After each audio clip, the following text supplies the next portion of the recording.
Дякуємо за авто підписникам Marcado медіа. В цей час воно нам дуже необхідне. Дякуємо глядачам каналу Marcado медіа за збір на цю автівку. Слава ЗСУ! Слава Україні! Я головний сержант 2-ї саперної інженерної роти 33-го окремого інженерного батальйону. Хочу висловити подяку Marcado та його підписникам за таку чудову машину. Ця машина нас приведе ближче до перемоги. Победа за нами, слава Україні! Hi guys, today I want to appreciate the Marcado media, all the friends and subscribers, and the Navy community for this wonderful pickup truck. Слава Україні! Героям слава! Всім привіт! Я Вадим, позивний режисер, 42-га окрема механізована бригада. Ми зараз ведемо бої на Харківщині. Дякую Marcado Media і всім підписникам його каналу за придбаний автомобіль. Він дозволить нам ефективно і успішно виконувати бойові завдання на Харківщині. Я сподіваюся, що цей автомобіль дозволить швидше здобути нашу перемогу. Слава Україні! I want to give a big thank you to Marcado Media and Johnny FD, two close friends who have helped me create this fundraiser between ourselves to help raise funds for what is needed essentially on the front line. And I also want to give a big thank you to both Marcado Media and Johnny FD's followers for helping us achieve this goal of funding the first car for our fundraiser. The car is going to be put to good use on the front lines in aiding us with helping to carry out our mission and also helping us to clear Ukraine of the invader. Slava Ukraini.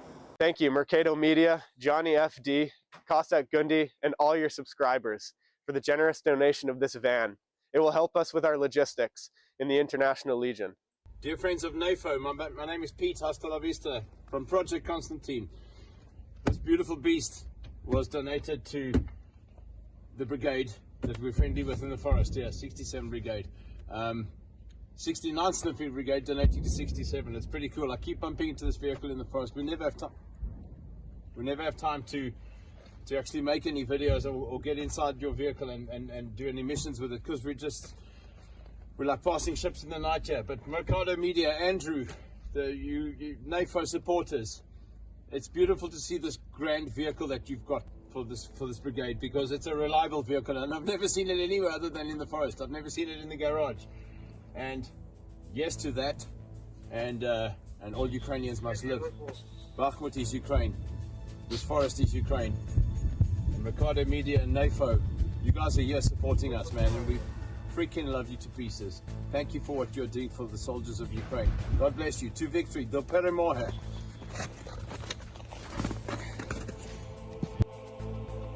How you doing, everybody? Checking into the stream. How we doing? July 23rd, 2025. Got another update for you guys. What up, cool guy? What up, 23? What up, Mateo? How you doing? What up, Lisa? What up, Oliver? How you doing? What up, Jennifer? Dangster Gaming. How you doing? We got OS 10 tuned in. We got Eric tuned in. How is everybody doing on this, what is it, Wednesday now? We got Wednesday today. Let me check. Yeah, we do have a Wednesday. Wednesday is confirmed. You said good evening. It feels like evening. You know, it's 3:30 in the afternoon. But it is dark outside. We got darkness. We have thunderstorms here in Minnesota. So it's been kind of a chill day here at home. All things considered. Not a whole lot of like big breaking news going on, you guys. Not a whole lot of big breaking changes. What up, Soul Seeking Sandy Wolf? How you doing? What up, Slurm? Good to see you, Rapunzel. What up, Cheryl? What up, Martha? How you doing? Tashi, Kellen Morn, Dominar. We got a chat with Rapunzel. A singular chat. You've been awake, huh? I've been awake since about 11:30 noon, but woke up to dark skies from the storms. Got my glasses ordered too. You guys are gonna be seeing me in glasses soon. By next week, we're gonna be having glasses on because I love my contacts, but with the lights, because I got lights here. There's lights right there. And then the screens is just like my contacts dry out. And then I literally can't see the screen sometimes, like when we get to the end of the night. Or when we have big breaking news streams and they go for like 8 hours, you know, or more, or longer. You know, by the 8th, 9th hour, I'm like, my contacts are all dry and my eyes make me feel like I'm tired. Even if I'm not like actually physically tired, it's just that feeling of like heavy eyes can make me feel like I'm convince my brain that I'm tired, but I'm not. So I'm excited, and I'm gonna have those next week. I like wearing them though. I like wearing my contacts. I've always worn them since I got them in the Army. But the last time I actually wore consistent glasses was when I was in the Army, and I had the BCGs, which weren't so bad. I mean, they were just really thick lenses, and really thick frames. It was like really hard to see. Also got a new chair coming. That's why I'm sitting in the lazy boy for the stream today. That chair's cooked. I have cushions on it and everything, and those cushions just don't do it. My back hurts now every time I sit in that thing, no matter what I do. So I'm sitting in the comfy chair. This one. It feels weird doing it for the news stream because I usually do it for my gaming stream because I'm just sitting here, got my controller in my hand. I feel like I'm relaxed, but we got the news to cover today. We got some things to go over, things to talk about. Now we got a lot happening with Ukraine, in the U.S. We got a lot of clownery in the U.S. happening right now. A lot of clown shoes things going on with Donald Trump trying to distract from the fact that he is in the Epstein files, which, by the way, this just came in before I went live. Pam Bondi told him. Trump told, or is it? Come on.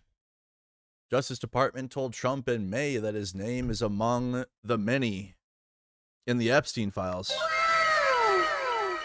Weird. Not weird.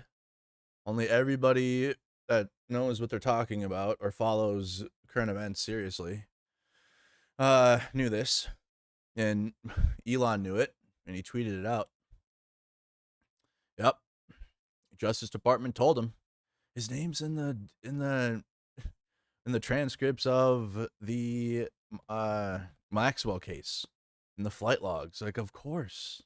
They were good friends. I don't know what, it was only MAGA, and it's because of there are a lot of them, and the cult is large, that it then atrophies the facts, and that's really what it does. They deny it, but unfortunately, because we share a country with a lot of these people, they get to atrophy facts. So like you just like kind of like time goes on, and you got your own life to worry about. But that doesn't change anything. Just because MAGA coped and denied the fact that Trump and Epstein were close friends doesn't change the fact that they were close friends. They were close friends, of course. And Trump had to cope about it, and then MAGA did, and then the rest of the country, because of association, and there's 18 other things happening at the same time, and we all have our own personal lives, so it's like eventually, okay, I'm not going to convince my psychotic MAGA loser family member that Trump and Epstein are friends. I'm just losing my own mental health over it, honestly, because they're in a cult. I'm not. There's nothing else I can do. I'm moving on. And then people move on because that's why. Not because the facts change. It's because we have a portion of our country living in 1984. They're literally living in Orwell world. By choice? Well, yeah, by choice. It's by choice. Because you can get out of it. You can not be a part of it. You're going to lose family.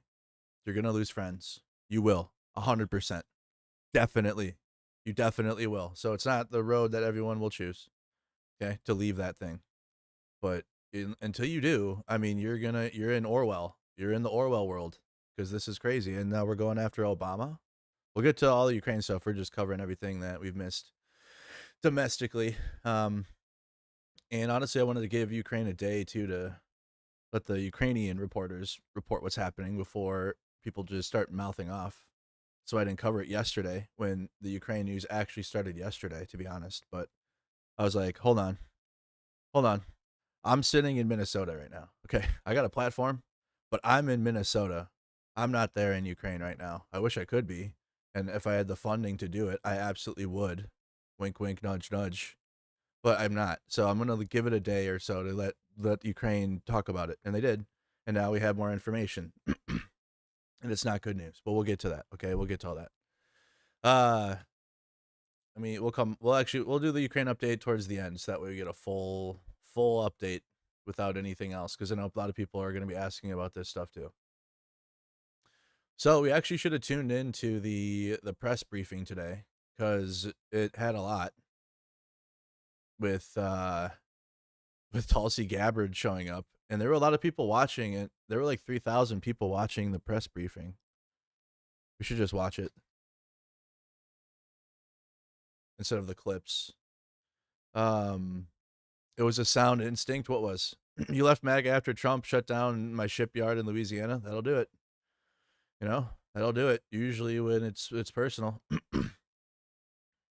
Yeah, it was personal for me when I had to raise my right hand and swear an oath, like I talked about last week or whatever. And I know that's cringe and weird. Weird. You swore an oath. Haha, that's weird. Like my family, like some of my family members feel. Unfortunately, uh, whole family went to Mexico while I was deployed overseas, and they were like, I guess my parents were like, well, that was his choice to join. They were like Bush supporters, hardcore Bush supporters too. Well, now they're Trump supporters, but oh boy, conservative world is rough, dude. That's what, boy, it is tough there. There's no emotional support. Bro, you are fucked. Okay. That's why a lot of people are like void of empathy over there because of the environment you're in. Okay, there is nothing. There's no back support unless it's like unless it's literally like hyper political, unfortunately, or religious. But anything else though about just regular life shit though, you are on your own in that world, guys. So yeah, I feel it. I just wish it didn't take you personally having to suffer. Does that make sense? Like it didn't take you having to personally suffer at the hands of this. Like you could have known that he was bad at the get, and you could have been on with us ahead of time. You're late. I mean, you're late. You're here though. I'm glad you're here. But you know what I mean? You could have been here years ago. But hey, it's never too late. Never too late, because you're gonna need a coalition of people in 2028, even MAGA, that's former MAGA, newly former MAGA too. That's just gonna be the hardest one. That one's gonna be the hardest one, is the ones that are just leaving now. And that one sucks. But it is what it is, because he's talking about 2028. So you're gonna need them too. You're gonna need the newly minted non-MAGAs. And those ones are gonna be tough. And maybe with those ones, you don't try to share deep philosophical political shit. Like there's still gonna be right wing, like far right, to be honest, at this point. But like you're gonna need them in a coalition against Trump if he decides to run in 2028. So not like using them, but at least leaving space for them to exist. Like they're there, like in other words. But you don't need to like go golfing with them, as my dad would say, right? Or whatever. You don't need to like go hang out. You have your own political aisle to hang out with or whatever. But like leave space, because they're gonna be needed against him in case he decides to do the worst. But obviously, like if all the worst case scenario is avoided and he doesn't try to do a 2028 run or whatever, then it is what it is. They'll probably find someone else and lose hard. JD Vance. I don't know. I don't know what's next after Trump. I don't even think MAGA knows. I think that's why it's easy for some to fall off of it at this point now, because they already had their like little stupid redemption arc after 2020, right? That was like the thing that kept them going, because Trump lied and said, I really won. And then they felt wronged, and like they felt like they had a battle, the justified battle to fight. So like that motivation's been carrying them through now. And now it's like all falling apart. And in theory, he doesn't have another term. So it's easy for them to be like, yeah, fuck this. But hey, if you're now MAGA, that's newly non-MAGA, you haven't been paying attention this whole time. He's talking about 2028. So you should probably like understand that if you're against him, you got to be against him. Ain't no way about it. Because the stuff that this administration is doing is beyond. Like we are like the Mehdi Hassan debate we just watched on Sunday. That is what we're dealing with. It's not the middle of the road conservatives that are running the administration, and it is the ones around Mehdi Hassan, okay, and the things they are saying. The middle of the ground conservatives that were around Trump are in his first term. Okay, this term here is the Mehdi Hassan surrounded video. And you need to understand that or figure it out here quickly. I know the crazy kid was fired. I'm happy. Good shit on. Hello. Good afternoon, everybody. Jesus Christ, bro. We have a special guest with us today who will speak momentarily. But Like a muscle shirt, like first, I would like to begin with a message from the White House to the families of no giant cross today. the victims in the brutal murder case in Idaho, who were sharing their heart-wrenching stories about their loved ones before the court today and addressing What up, the Tony? evil killer who took 4 precious souls. We'll talk about Ukraine fundraiser in a bit. All right, I got fundraisers to share to you, so stick around. We'll do that with Ukraine when we do the Ukraine update. We are so sorry for the grief and the pain you have experienced at the hands of such a vicious and evil killer. Our nation grieves with you, and we will never forget the precious souls who were lost in this horrific act of evil. If it were up to the president, he would have forced this monster to publicly explain why he chose to steal these innocent souls. May God bless and watch over everyone affected by this unimaginable tragedy, especially the parents who lost their children. Let me begin with a few scheduling items off the top. Later this afternoon, President Trump will deliver the keynote address at the Some irrelevant Winning thing. the AI Race Summit here in Washington, D.C. Wow. President Trump believes it is non-negotiable that the United States wins the AI race, which is why today, President Trump will announce a bold and comprehensive AI action plan to sustain and enhance America's global AI. Oh, listen. AI is fine, to be honest. I'm worried, obviously, with people that are wielding it. But if you just use it as a tool, it truly is it's like the tool. Is it something that we need to really full send into and like put all of our resources into and shit? No. But like I think this is how we get into the cyberpunk world. You have to play Cyberpunk 2077. Okay, if you haven't played that game. If you like video games or watch a streamer play it, I'll play it and you can watch me play it. Okay? It's got Keanu Reeves in it. Idris Elba's in it now. It's sick. You'd like it, you guys. But like maybe not. I don't know. That or Blade Runner. There you go. Watch a movie if you don't like video games. That is what America will become if like we full send into AI only. A lot of resources go into powering AI. A lot of water, a lot of rare earths, minerals, materials that go into that. A lot of power. Okay, a lot of power consumption. And that is what I'm actually worried about. And obviously the people that are wielding it for propaganda and for wrong, because it is a tool. Like you can use it just like the internet is. The internet was alienated right when it first came out, and boy, it can definitely be used as a good tool, the internet, but it definitely can be used for bad too, can it? A lot of people wish for a time we didn't have the internet. They talk about it now. Oh man, I wish we could go back in time, not have cell phones and just be outside. We're going to be, that's probably going to have nostalgia for a pre-AI world eventually. But at the same time, the internet has also provided, tons of opportunity. Ton of people like me, my well-being is the internet. That's how I pay my bills and how I get through life now. Not always. So it wasn't always like that, but it is for me now. So it could be a tool, just like AI, just like whatever you're using with AI. The problem is when people that are in the working class already are losing benefits. They're having their taxes increase while the ultra rich have their taxes decreased, and all those people that are getting tax breaks are investing in all of this. Okay, so it's like you got a lot of tech billionaires that have gotten a bunch of tax breaks at the cost of the working class, all for this.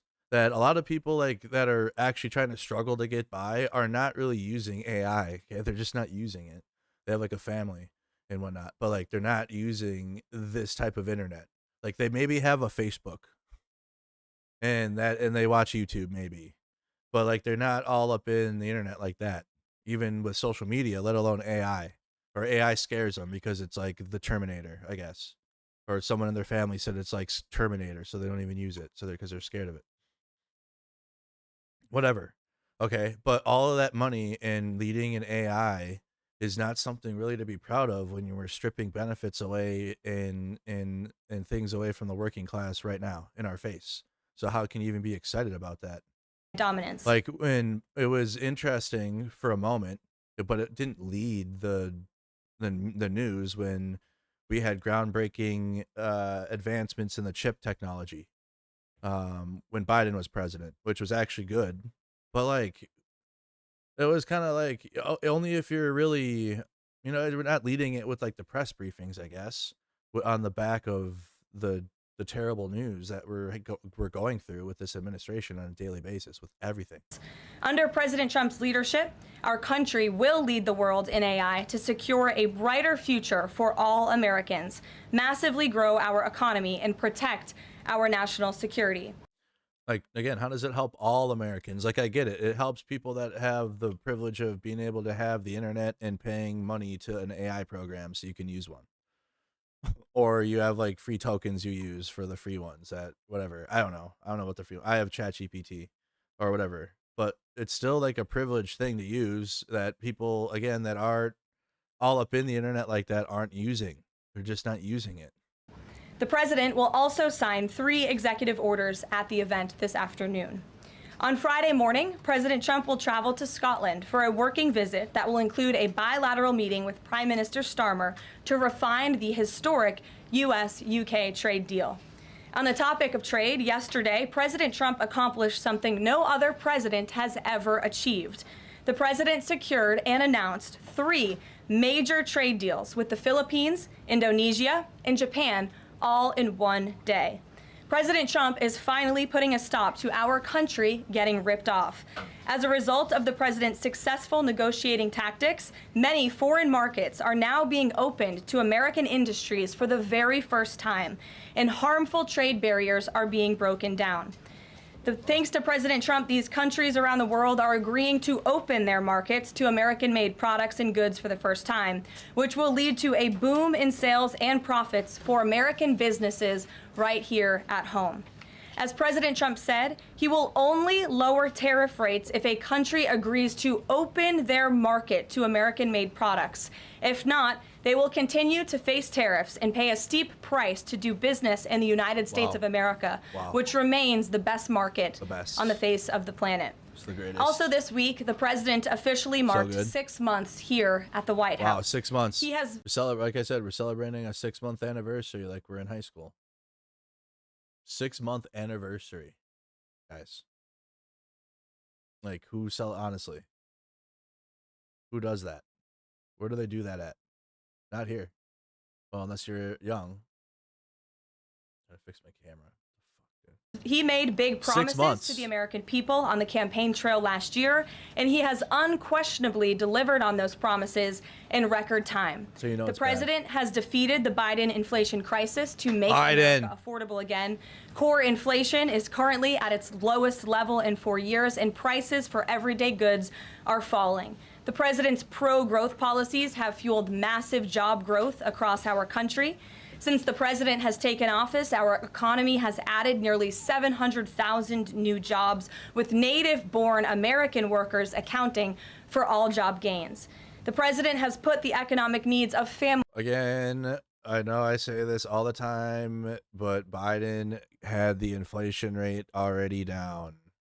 It was bad in 2022 because post-COVID returnal and Russia's invasion of Ukraine. Actually, Biden got it down. He got the inflation rate down.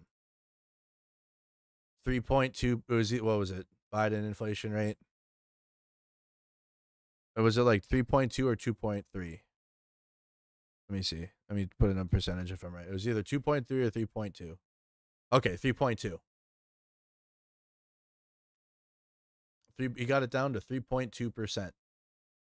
Families and of workers first. With room to improve, honestly, but he didn't. It didn't leave at the COVID numbers, or it didn't leave at it. He didn't leave office at the post-COVID Russia invasion of Ukraine numbers at 9%, which it was, yes. But Biden's presidency was like this for the inflation. It went back down. If Biden would have had it plateau, or he didn't change it, or made it worse, then there would be valid criticism from this administration or MAGA, but there isn't. He signed the largest tax cuts for the middle class in American history, including no tax on tips, overtime, and Social Security. We have also seen the president unquestionably deliver on his promise to secure our southern border. He has ended Biden's illegal alien invasion. Biden. For 2 months in a row, 0 illegal aliens were released into our country. The president has also Released into our country? What is that? What is that? Who's releasing them? So, as you all know, initiated the What? largest mass deportation campaign in American history. The president has also restored law and order to make America safe again, another campaign promise he vowed to the American public. The United States of America is currently on track for its lowest murder rate on record, following this shift from the last administration to the Trump administration. The president has also ended Joe Biden's reckless war on American energy. U.S. oil and natural gas production are now surging, and summer gas prices reached their lowest level since 2021. The president has also rebuilt our military. Another campaign promise. He in COVID just signed the largest military investment in decades to modernize our armed forces with cutting-edge technology to replenish our stockpiles and provide American troops with the best equipment in the world. The U.S. Army, Navy, Air Force, and Space Force have all reached their recruitment goals months in advance. The president has restored America's standing on the world stage. That's what happens when uncertainty happens. That's what happens when uncertainty and futures are not good. People join the military because it's like, it's not like, I don't know why we're celebrating that, honestly. Like, I'm sorry, I love veteran shout out. Yeah, hey, we did our shit. But like, bro, I was down bad when I joined. I was 19 with I didn't know what the fuck was going on. I joined because I needed direction. Like, I didn't know what the hell was happening, especially when you have a reality like this in the United States. The future is not bright, and paying for college is you pay for that the rest of your life. So you can join the military and maybe go die or not. Depends. It's getting weird out here. Maybe another Middle Eastern war coming up, loading. So you might go die, but you can go join, and then, you know, you get your college paid for. And you go get yelled at for 4 years. Maybe have fun. And then come back with PTSD and stuff. It'll be great. Tinnitus. Your ear, you can't hear well anymore. Vision, a little weird. Back hurts in places. But, you know, you got to put yourself through that. Put yourself through those 8 years. And then, boy, yeah, you can go to school. Go to school, get it paid for. Get paid while you go to school, for sure. There's definitely some good benefits. But you gotta commit. And boy, do you have to commit to something. Okay, that's only 1% of Americans do it. Because who the fuck wants to basically voluntarily to go get it's gotten a little bit more woke over the past few, and it hasn't changed. Right? They got rid of the shark attack and all of the psychotic shit that drill sergeants could do to you back in the day. Even when I went through, they got rid of a lot of that. So it might even be they might have a pillow and a blanket for you when you arrive this time. I don't know. But I know when I went to basic, we had to have our faces into our bag, and we were literally screamed at nonstop. Motherfuckers were crying and everything, dude. It was the craziest thing I've ever seen. I was trying to hold back. Because all you have to do is listen, and motherfuckers don't know how to listen, dude, at all. Like, not even a little bit. And so those people that didn't know how to listen to basic instructions, and there are a lot of people that don't know how to listen to basic instructions, unfortunately, and they struggled hard, and they were shaking and crying and shit. That was like, I was just like in my zone, listening, whatever. And I fucked up too here and there, because like they do that. They'll give you like 3-4 different instructions at a time, and then you try to doing them, and they'll be like, no, put it down. No, pick it up. Did I tell you to pick it up? No, put it. And they're just like, and it's just mind games, and you are in it, and you're in it. What are you going to do? You're going to run away? Can't run away. You're going to go AWOL. Then you go to jail. What are you going to do? So it's a commitment. You got to do it. So, but anyways, only 1% of the country anyways join and voluntarily go through that. And then again, maybe you get deployed. I would do it all again. Me personally, if I could do it all over again, I would do it again. I'm cool with experiences and shit like that, but not a lot of people are, obviously. But it's not a sign of something really to be proud of. Okay, yeah, wow, a lot of people are going to get into the military. The pay is not good. The pay is dog shit, especially as a private. You get paid $25K a year. Not even. Wow. It's really bad. That is not good. Not good money at all. You can get paid more working retail. Or you can get paid way more working for a union, and they'll train you. And you can have a bro environment, I guess, in some places. So you can have that if you want. That's what you're looking for. Some like camaraderie. You can get that in the union and get paid more. The pay sucks. The food sucks. Gotta wear a uniform. It's gotta be you better have that shit right too. Better have that shit looking right. Or I'm gonna tell you to do laps or do push-ups. If your uniform comes out looking crazy, I'm gonna tell you you're fucked up, and then everyone's gonna tell you you're fucked up, and then you get publicly shamed too. Like if you come in late, you're publicly shamed in front of the whole unit, in front of hundreds of people. Are you gonna do that? Sounds fun, huh? I'll do it again. I'll do it again. Oh man. But anyways, all that to be said, I just don't think in general for the country at large, because again, only 1% of the country do it. 99% of the country does not serve, especially on the back of, like I've said, benefits being stripped away and the Congress voting for more or want to take away more. It's like, oh, wow. Okay, we got more recruits going. What war are we going to next? What's our taxpayer money going to next? What Middle Eastern war are we doing now? It's just not a good precedent to set, in my opinion. I don't know who that makes happy, MAGA, I guess. I thought you're anti-war. Isn't that kind of hypocritical? I thought you were anti-war, but you're also proud of the largest numbers and increase of recruits. Now, wouldn't you be more proud of like less joining? So that way there's more opportunities for the youth out here instead of the military. Some people need it though. Right? Some people do need that military. They need that. They are fucked up and they don't have a good upbringing and they don't have good parents and they are doomed.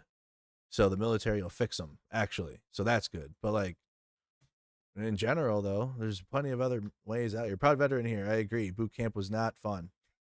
It was funny. I held in so much laughter. But in general though, yeah. I hope that I just support more investment into the youth, like public investment into the youth, into programs like youth programs, sports, music, after school activities, instead of we're proud of the military, but we're also talking about we're the anti-war party now somehow.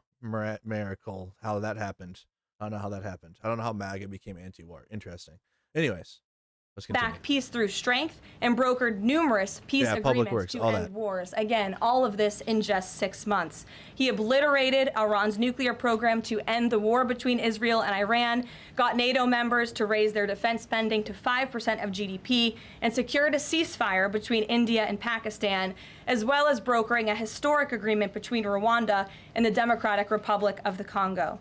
The president has already received 3 different Nobel Peace Prize nominations for his peacemaking efforts. Wow. Again, all of this progress, all of these accomplishments have occurred in just 6 months. We are truly just getting started, and we look forward to working with all of you for the next 3.5 years. What a whole lot of nothing. What a whole lot of absolutely nothing that they sell to you as gold. Fool's gold. On another matter, over the past few days, Director of National Intelligence Tulsi Gabbard has unveiled shocking new evidence that former President Barack Obama and top aides in the Obama administration conspired to subvert President Trump's 2016 election victory. No one's having this. Only MAGA propagandists and like their most loyal cultists. I'm talking like, and there are people like that are buying that because. And that's why the MAGA is trying to push it out there more. Like, why is the media not talking about this? Because no one, it's such, who gives you're such lies, dude. It's the most obvious, sad, disgraceful lie about Obama and the Russia Gate hoax and Hillary, and we're back in 2016 again, bro. No one's doing that. Epstein, where are the files that you promised? Where are the files that you literally campaigned on? No, you didn't have to. You could have just stuck to campaigning on the so-called border invasion and hating trans people and leave it at that. And you would have had a base for you for that. But you included the Epstein files as like because to MAGA, that was their route to prosecution of these Democrats, honestly, which is also part of Trump's campaign promise to drain the swamp and arrest them all. So it's like you're a sandwich of lies that he packaged for him and sold to him, a Big Mac sandwich of lies. So they're not getting their Democrat pedophile Epstein list arrests 'Cause it's all, and it's just lies upon lies upon lies that they've been told. But he campaigned on it all. He chose to do that. And undermine the democratic will of the American people. While publicly pretending to engage in a peaceful transfer of power, in private, former President Obama went to great and nefarious lengths to try to sow discord among the public and sabotage his successor, President Trump. Wow. The new evidence released by the Director of National Intelligence, who is here with me today, confirms that the Obama administration manufactured politicized intelligence, which was later used as the justification for baseless smears against President Trump in an effort to try to delegitimize his victory before he even took the oath of office. The truth is that President Trump never had anything to do with Russia, and the Russia collusion hoax was a massive fraud. Yeah, he just wanted to build in the Kremlin in the 80s. He had nothing to do with Russia. Are you guys still talking about Russia? Perpetuated on the American people from the very beginning. And the worst part of this is Obama knew that truth. And so did all the other corrupt officials involved in this scam, including former CIA Director John Brennan, former Director of National Intelligence James Clapper, former FBI Director James Comey, former Deputy Director Andrew McCabe, and many others. Director of National Intelligence Gabbard's report further confirms what we already knew. There was no collusion, no corruption, except on the part which literally goes against their, and this is why it's going to get crazier for MAGA now. This is bad. This is when a lie just keeps rolling down the hill. Who is the Secretary of State? Marco Rubio. And who is on the fucking who is on the congressional investigation into the Russia collusion? Marco Rubio was on there, and they found them to have meddled in the 2016 election. Marco Rubio was on it. I want to see how this gets squared. This is gonna be fun. Barack Obama and the weaponized intelligence agencies at the time. Why is she even talking about this? Because Trump's telling them to, and this is a yes person, yes them, they, them, her, she, all of them administration. Okay, they are gonna do exactly what Trump tells them to do. This is where we're at. You're like, how can this happen? How can they say this? I keep telling you, this administration, in the first term, he had conservatives and people that weren't MAGA in his shit, and they were the ones that went against at the end. There's still, I don't give them any credit at all, but until the very end, when it came time to it, they chose the country and the Constitution over Trump. This administration is not that administration.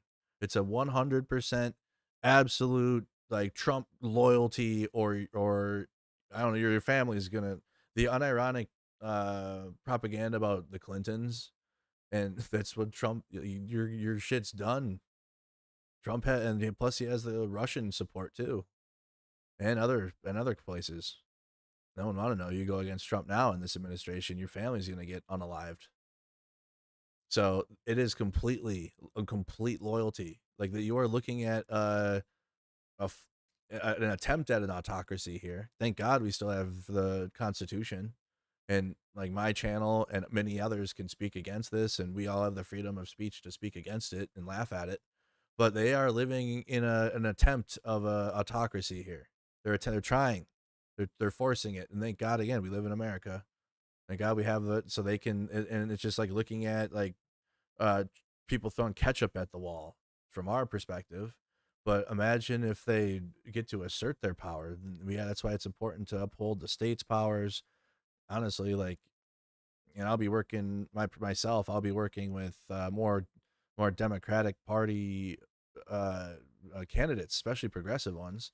At least talking to them, interviewing them, rural areas, making sure we keep the federal government away. And right now, the only way we can do that is through the Democratic Party. Unfortunately, I hope the Democratic Party gets better and chooses Minnesota for mayor. We're seeing it. Obviously, you got Zoran in New York City, and then you got progressive candidate in Minnesota now for mayor in Minneapolis, because people are sick of Jacob Fry, and he's mid Democrat.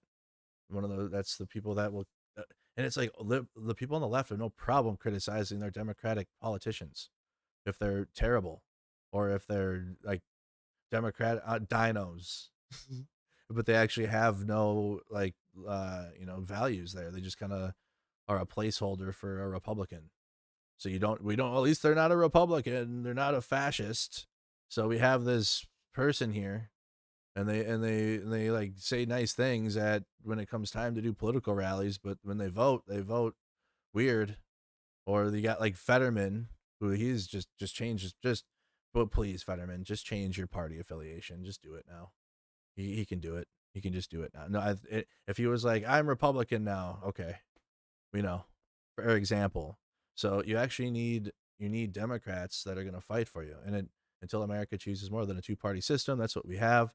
So it's going to be imperative in the state to focus on, like, we can focus on the federal government for sure, and that's bad, and that's with ICE when they come through, but only if we have the power in the state too.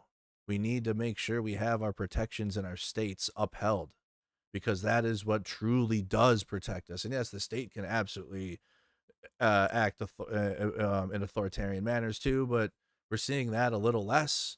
We aren't seeing that completely, more so in red states, ironically, but we're seeing that much less than we are from the federal government. And the federal government with the military being sent to California, with ICE being used in the manner that it's being used, is why we need to protect the powers of our states and where we live in our individual states. And thank God, Minnesota, like we're pretty, like our government, our state government is pretty supportive of like the people. And like we had our lieutenant governor at the protest last week.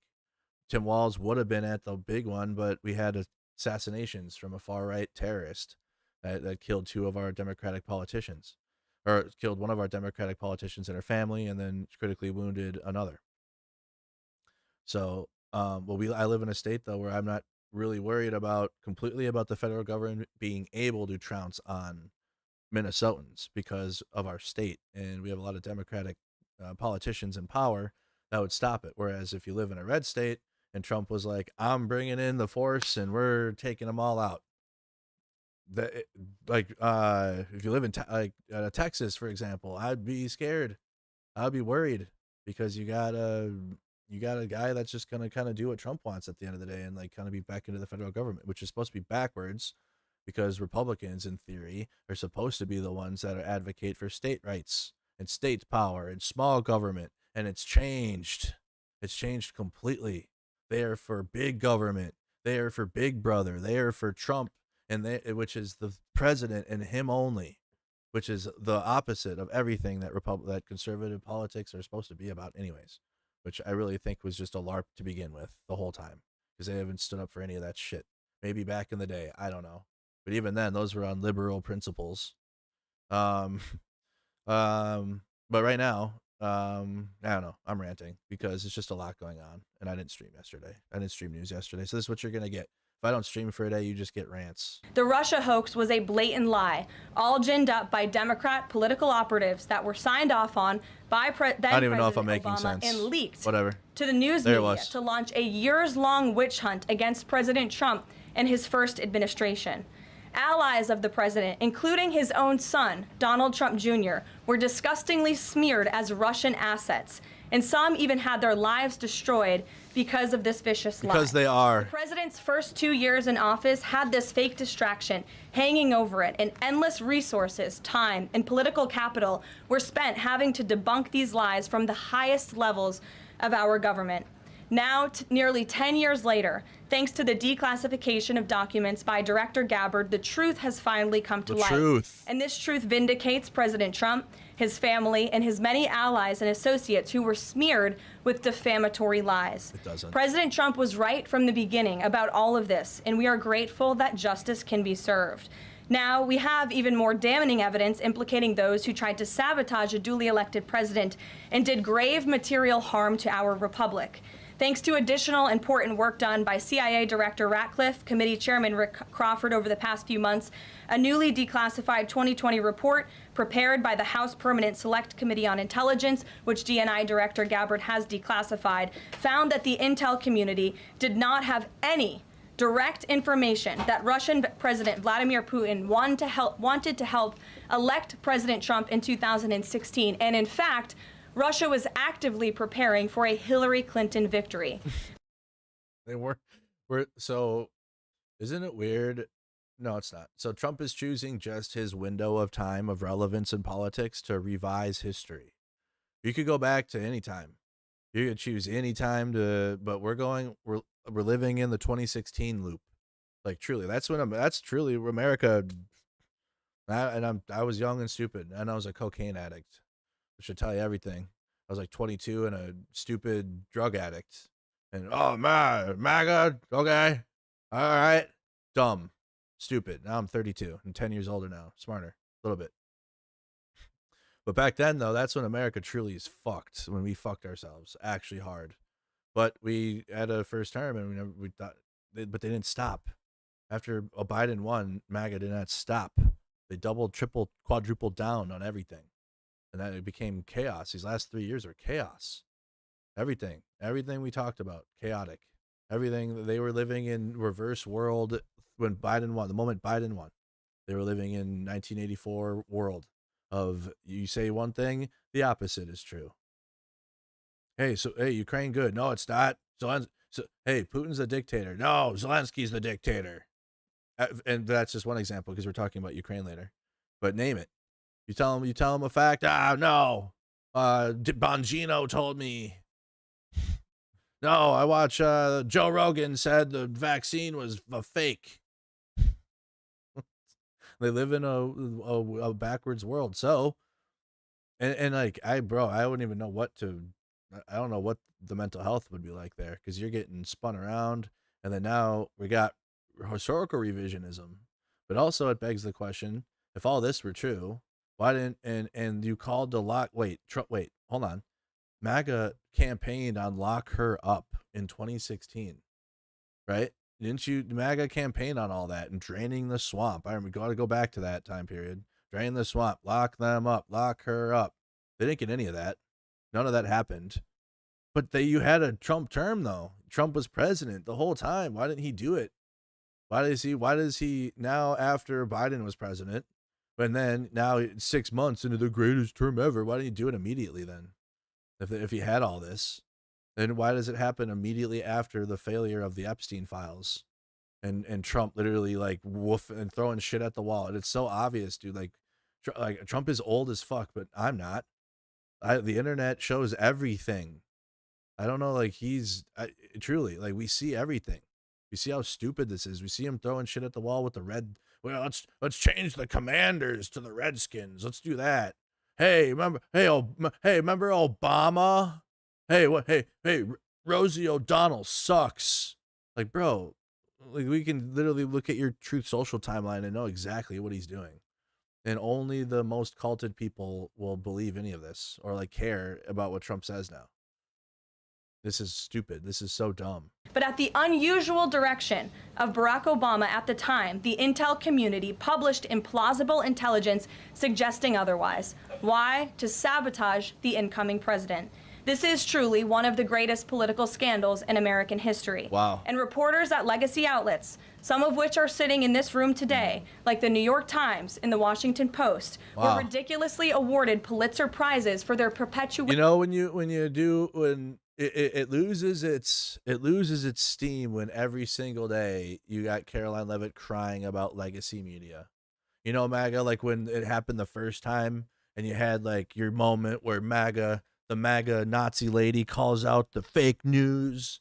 Oh, owned. She called them out to their face. Oh, and then what? Okay. And then they're still there. And then like what? And then now you get to use that for everything. Yeah, she owning the libs. Libs owned. Okay, where are the Epstein files though? Okay, what about, why didn't you look into this when Trump was president the first time? Yeah, but she owned them. She told, it loses its shine after the first 100 times she's done it. Like it isn't like an own now. for norms. And reporters at legacy outlets, Show me the some files. of which are sitting in this room today, like the New York Times and the Washington Post, were ridiculously awarded Pulitzer Prizes for their perpetuation of this hoax.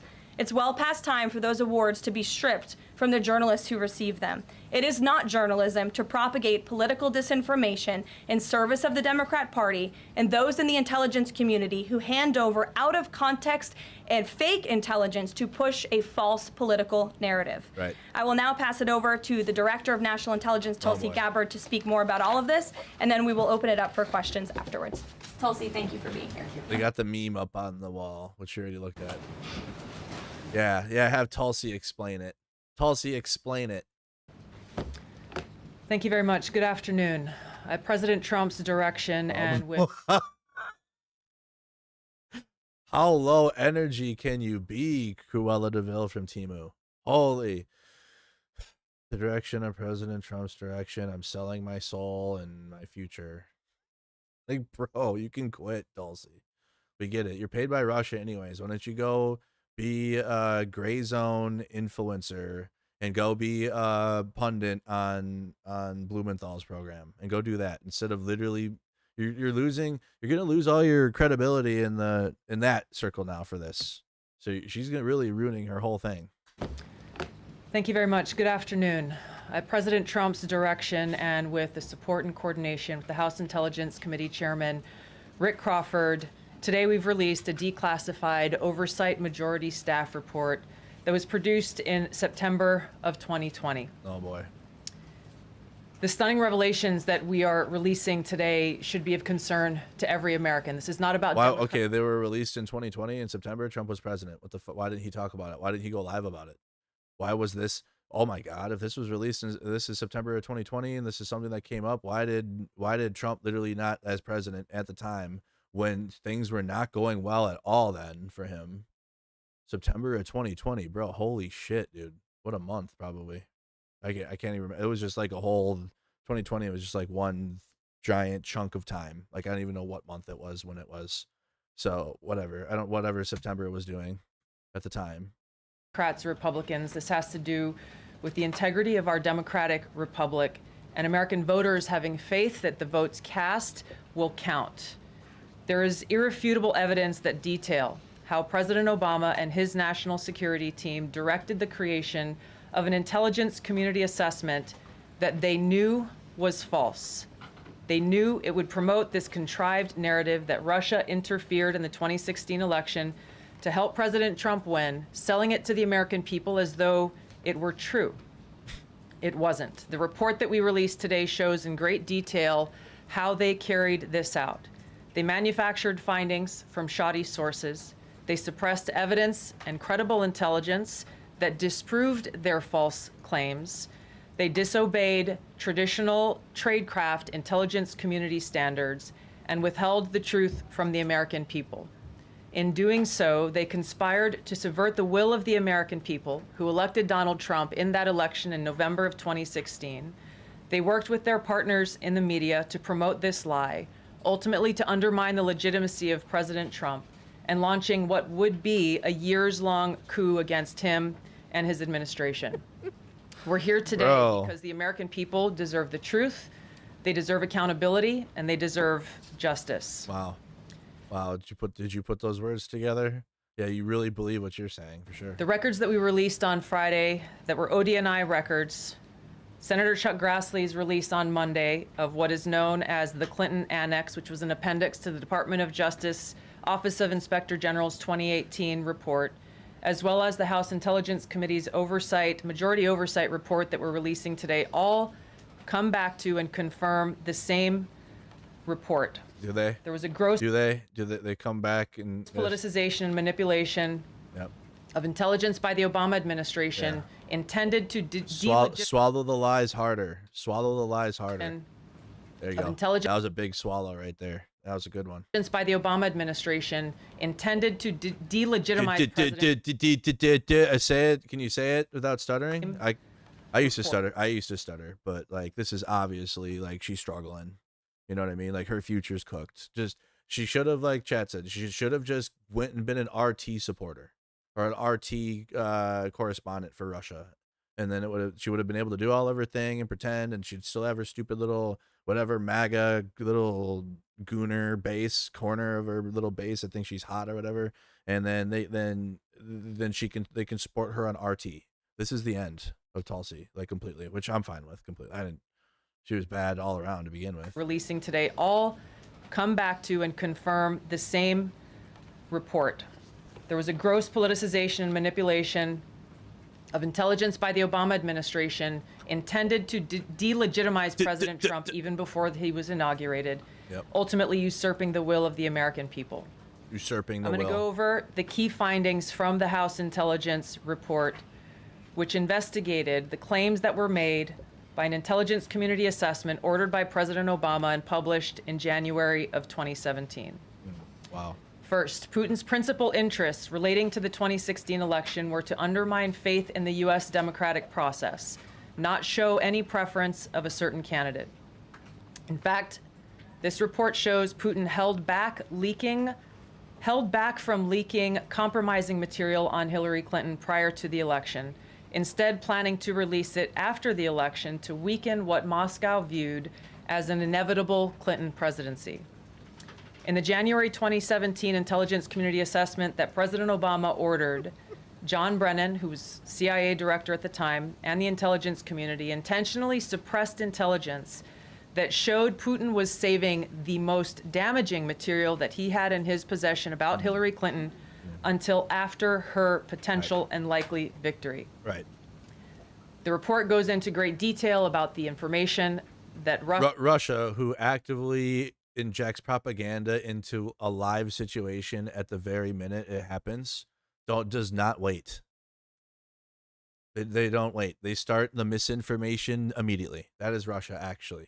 They're not like, let's sit on this. They sit on certain things, but it's all baked into what starts initially. Like, say, for example, we're sitting here and something crazy happens. I'm not going to be specific because I don't want to trigger people. Something crazy out there happens outside. Russia and their media start misinformation the moment it happens. The minute it happens, bam, lies or injecting bigotry into the story, or immediately, like the minute. Not the way, okay, well, let's do propaganda on this story tomorrow. No, now, immediately, because that's the moment you can get people. You can't really sway people 24 hours later. You can if they haven't heard, but that's the amount of people that haven't heard about what's happened is so much smaller than the people rushing to figure out what the hell is going on. And the moment you can lie to them immediately and start pulling them into different directions or telling them 18 different stories, that is what Russia does. They hit them with 5 different versions of the same story immediately to get people confused. The idea that the Russians were adding to all of the, oh my God, bro, think back to 2016 and the memes. Think of the Trump on the Velociraptor and the Hillary memes and they were doing that. Russia was investing money into bot farms and shit that were actively doing that. Get the hell out of here. They're doing it now. They're still Russia just got caught paying Tim Pool and Tenet Media and Benny Johnson last year, for Christ's sake. And they have millions of people that watch them, and they're lied to every day. It still happens. Fuck out of here, Cruella DeVille from Wish. Russia and Putin had, on Hillary Clinton, which included possible criminal acts, like secret meetings with multiple named U.S. religious organizations in which State Department officials offered, in exchange for supporting Secretary Clinton's campaign for the presidency, significant increases in financing from the State Department. Really? They also had documents that showed the patronage of the State Department to State Department employees who would go and support Hillary Clinton's presidential campaign. Hillary. There were high-level DNC emails that detailed evidence of Hillary's, quote, psycho-emotional problems, uncontrolled fits of anger, aggression, and cheerfulness. Okay. And that then Secretary Clinton was allegedly on a daily regimen of heavy tranquilizers. Oh. Then CIA Director Brennan. Wow, what an innocent debacle. Regardless, even then, who gives a fuck? And the intelligence community mischaracterized intelligence and relied on dubious substandard sources to create a contrived false narrative that Putin developed a quote-unquote clear preference for Trump. To be around creepy-ass Bill Clinton, I bet she's on some tranquilizers. Jesus Christ. Brennan and the IC misled lawmakers by referencing the debunked Steele dossier to assess quote-unquote Russia's plans and intentions, falsely suggesting that this dossier had intelligence value when he knew that it was discredited. The intelligence community excluded significant intelligence and ignored or selectively quoted reliable intelligence that contradicted the intelligence community assessment's key findings on Putin's alleged support for Trump. Including this intelligence reporting would have exposed the ICA's claim as implausible, if not. Why does she have a white streak in her hair? It's part of what she had to sell when she sold her soul to Russia. So that's the Russia streak in her hair. Ridiculous. Ridiculous. The intelligence community assessment omitted reliably sourced information, such as how some Russian intelligence officials were quote-unquote planning for candidate Hillary Clinton's victory, while others assessed neither Trump nor Clinton would respect Russia's interests. As was reflected in the ODNI documents that we released on Friday, multiple intelligence community assessments released in the months leading up to the November 2016 election concluded that Russia had neither the intent nor capability to impact the outcome of the U.S. election. Really? They had nor the intent On or December the 5th really? of 2016, the FBI and ODNI gave the House Intelligence Committee its first post-election classified briefing, in which there was no mention of Putin aspiring to elect Trump by either agency. The Presidential Daily Brief, drafted on December 8th of 2016, stated that no Russian or criminal actors impacted vote counts. This document was pulled just hours before it was to be published due to quote-unquote new guidance. If it had been published, it would have been briefed to both President Obama and President-elect Donald Trump. On December 9th, 2016, a National Security Council meeting was called to gather President Obama's senior national security officials, which included CIA Director Brennan, then Obama DNI James Clapper, Susan Rice, and others. Following that secret meeting, DNI Clapper's assistant sent an email to the intelligence community with the subject line, POTUS tasking on Russia election meddling, tasking ODNI leaders to create a new assessment per the president's request. The House Intelligence Committee oversight report that we released today reveals that, quote, unlike routine intelligence community analysis, the intelligence community assessment was a high-profile product ordered by the president, President Obama. It directed senior intelligence community agency heads and created an intelligence community assessment limited to just 5 analysts, using one principal drafter. For sure. This is not something that occurs in the normal path of producing an intelligence community assessment that reflects the views across the intelligence community. Okay. The production of this intelligence community assessment was subject to unusual directives directly from the president and senior political appointees, especially the former director of the CIA, John Brennan. The House Intelligence Committee oversight report also shows how later that same day, on December 9th, Brennan ordered the publication of quote-unquote substandard reporting on Russian activities, which had previously been withheld from publication of prior assessments because the information was judged, quote, to have not met long-standing publication standards. Some of the information later used in the Obama-ordered assessment over the objections of veteran CIA Obama-ordered officers was, quote-unquote, unclear or from unknown sources. The Intelligence Committee's oversight report reveals that CIA Director Brennan overruled senior CIA officers who challenged the Obama-ordered intelligence assessment, stating, quote, we don't have direct information that Putin wanted to get Trump elected. Yet, the Obama-directed assessment was published on January 6, 2017, which explicitly stated, quote, we assess Putin and the Russian government aspired to help President-elect Trump's election chances when possible by discrediting Secretary Clinton and publicly contrasting her unfavorably to him, end of quote. The CIA and the difference, Mateo, is Tulsi Gabbard can speak just fine. She's stuttering because she's lying. Don't make this about attacking people that stutter. This isn't Odie speaking on behalf of them. I don't give a fuck. Anyways, I used to stutter when I was a kid. Doesn't matter. She doesn't stutter, and she's lying, and she's stuttering because she's lying. FBI then led by John She's telling stories here. Brennan and James Comey expressed high confidence in this judgment, while the NSA expressed moderate confidence. Yet, as the report we released today shows, the ICA, the Intelligence Community Assessment, did not cite any report where Putin indicated helping Trump win was an objective. The opposite is true. With regards to the Steele dossier, we now know that one of the source documents that the Obama administration used in the creation of this intelligence assessment in January of 2017 was none other than the discredited, unverified Steele dossier. The House Intel report states, quote, contradicting public claims by then CIA Director Brennan that the dossier was not in any way incorporated into this intelligence assessment. The dossier was referenced in the intelligence assessment's main body text and further detailed in a 2-page assessment annex.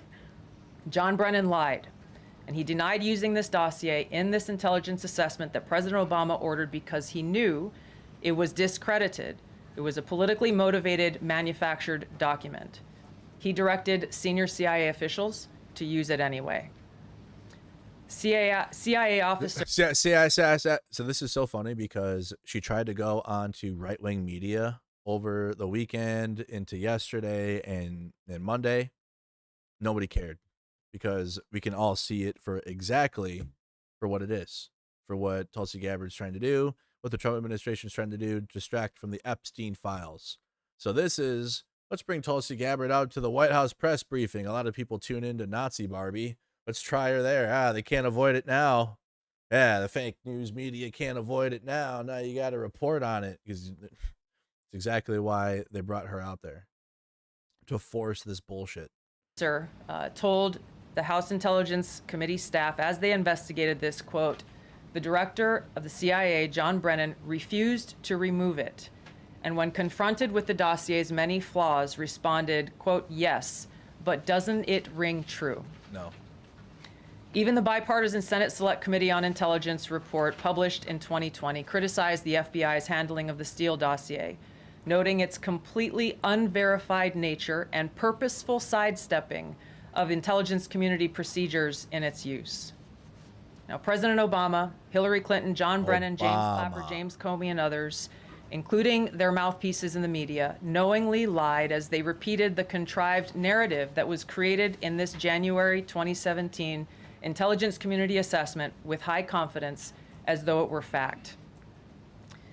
John Brennan, as CIA director, stated in a memo to his agency staff in December of 2016, saying, quote, there is strong consensus among us on the scope, nature, and intent of Russian interference in our presidential election. This was reported by NBC News, confirming that Brennan, along with James Clapper and James Comey, agreed with the CIA's assessment that Russia intervened to help Trump win the presidency. As Obama's director of national intelligence, James Clapper was tasked with overseeing the creation of this assessment. What up, Mina? What up, Brandon? 2017 by President Obama, and he expressed confidence in its findings. In a 2018 interview with the Harvard Gazette, he talked about how he provided Trump with the same classified assessment that President Obama received, which included the high confidence judgment that Putin directly ordered the hacking and election interference. Clapper then went on to add, I think they, the Russians, actually influenced the outcome. This is a brief summary of the details that you'll find within the House Majority Staff's report in their investigation into the Obama-directed January 2017 intelligence community assessment. Obama. That leads us to the very same conclusion that we announced in the release of our documents on Friday. Please care. The implications of this are far-reaching and have to do with the integrity of our democratic republic. For sure. It has to do with an outgoing president taking action to manufacture intelligence to undermine and usurp the will of the American people in that election. Usurper the American people. And launch what would be a years-long coup against the incoming president of the United States, Donald Trump. Yeah, Trump didn't do a coup. Trump didn't do January 6th and literally send his supporters at the Capitol to try to subvert democracy and do everything I'm saying Obama did. Obama did it. Don't forget. Hey, Epstein files. No. Thank you. Those don't exist. Wow. Please clap. Thank you, Tulsi. And we Wow, profound, Tulsi. Does anybody have any questions about this? want to take questions on this topic while the director has time for this topic. She will leave. I'm happy to take questions on other matters after that. But if anyone has questions for Director Gabbard, you're welcome to ask them. We'll start with our new media seat as always. Emily, go ahead. Thank you. Emily from who? And Director Gabbard, this one is for you. Do you believe that any of this new information implicates former President Obama in criminal behavior? We have referred and will continue to refer all of these documents to the Department of Justice and the FBI to investigate the criminal implications of this. For even former President Obama? Correct. The evidence that we have found and that we have released directly point to President Obama leading the manufacturing of this intelligence assessment. There are multiple pieces of evidence and intelligence that confirm that fact. If they start acting on their bullshit, there will be widespread. Okay, there will be widespread protests. If they actually, like, you start seeing bullshit like Obama having to show up to Department of Justice things and shit, oh my God, will there be people in the streets? Because it's one thing for them to lie to their little base and have their little base of cultists. When it starts leaking into our reality, like when ICE is in the streets and MAGA thinks it's based, and then they see how not based it is, and then, or when you got Mehdi Hassan surrounded by Nazis, and then MAGA sees what their shit is out loud or whatever, like the chick in the circle who was like, this doesn't represent what I believe it does. Hey, it's too late. So there will be widespread revolts if there's any type of actual action from this administration towards Obama, or I don't know, anyone, anything they're trying to distract from the Epstein files. But if they act on it, they can do all this in their propaganda, and then it usually ends in disappointment, which is what I'm hoping for. Like, they get their little MAGA domestic terrorists all excited for something that's going to happen, and like they leave them on the edge of their seat, and then right when it comes time, they blue balls them every single time. Or they like they taco their own audience with nothing. So I'm hoping that that's how this is going to end up. Like all of them, it's when they start, if they start acting on these lies, clear lies, then we're going to have big problems in the country, giant problems. We already do, but even more. Ed, go ahead. Director Gabbard, thank you. So just two questions, but to begin on that. The president yesterday, you've inferred that the former president helped lead a coup. Based on what you now see, do you believe President Obama is guilty of treason?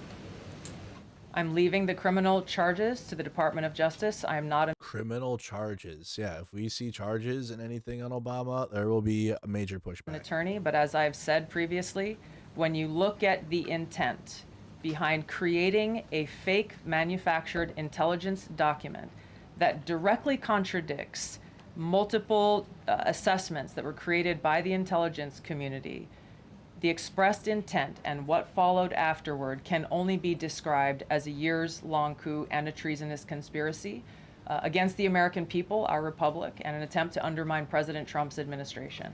The Senate Intelligence Committee spent several years looking into this and unanimously agreed in a bipartisan fashion, Secretary of State Rubio was a member of that committee, that there was no political interference. There was a years-long Justice Department investigation into this as well that also concluded no political interference. So help us, from a 50,000-foot level, explain, what do you now have that refutes those two conclusions? I will encourage you, in my role as the Director of National Intelligence, my job, again, as I said when I came into this role, was to make sure that we are telling the truth to the American people, and that we are ensuring that the intelligence community is not being politicized. So I'm not asking you to take my word for it. I'm asking you in the media to conduct honest journalism. Do research. Do your job. That's what MAGA tells me. MAGA will throw some bullshit at me and say, look into it. And I'm like, what is there to look into? This is a MAGA classic right here. Classic one. Hey, why don't you look into this horseshit nonsense that I came up with or I heard from some podcaster tell me? Yeah, and if you don't look into it, you're not a real journalist. You must not care.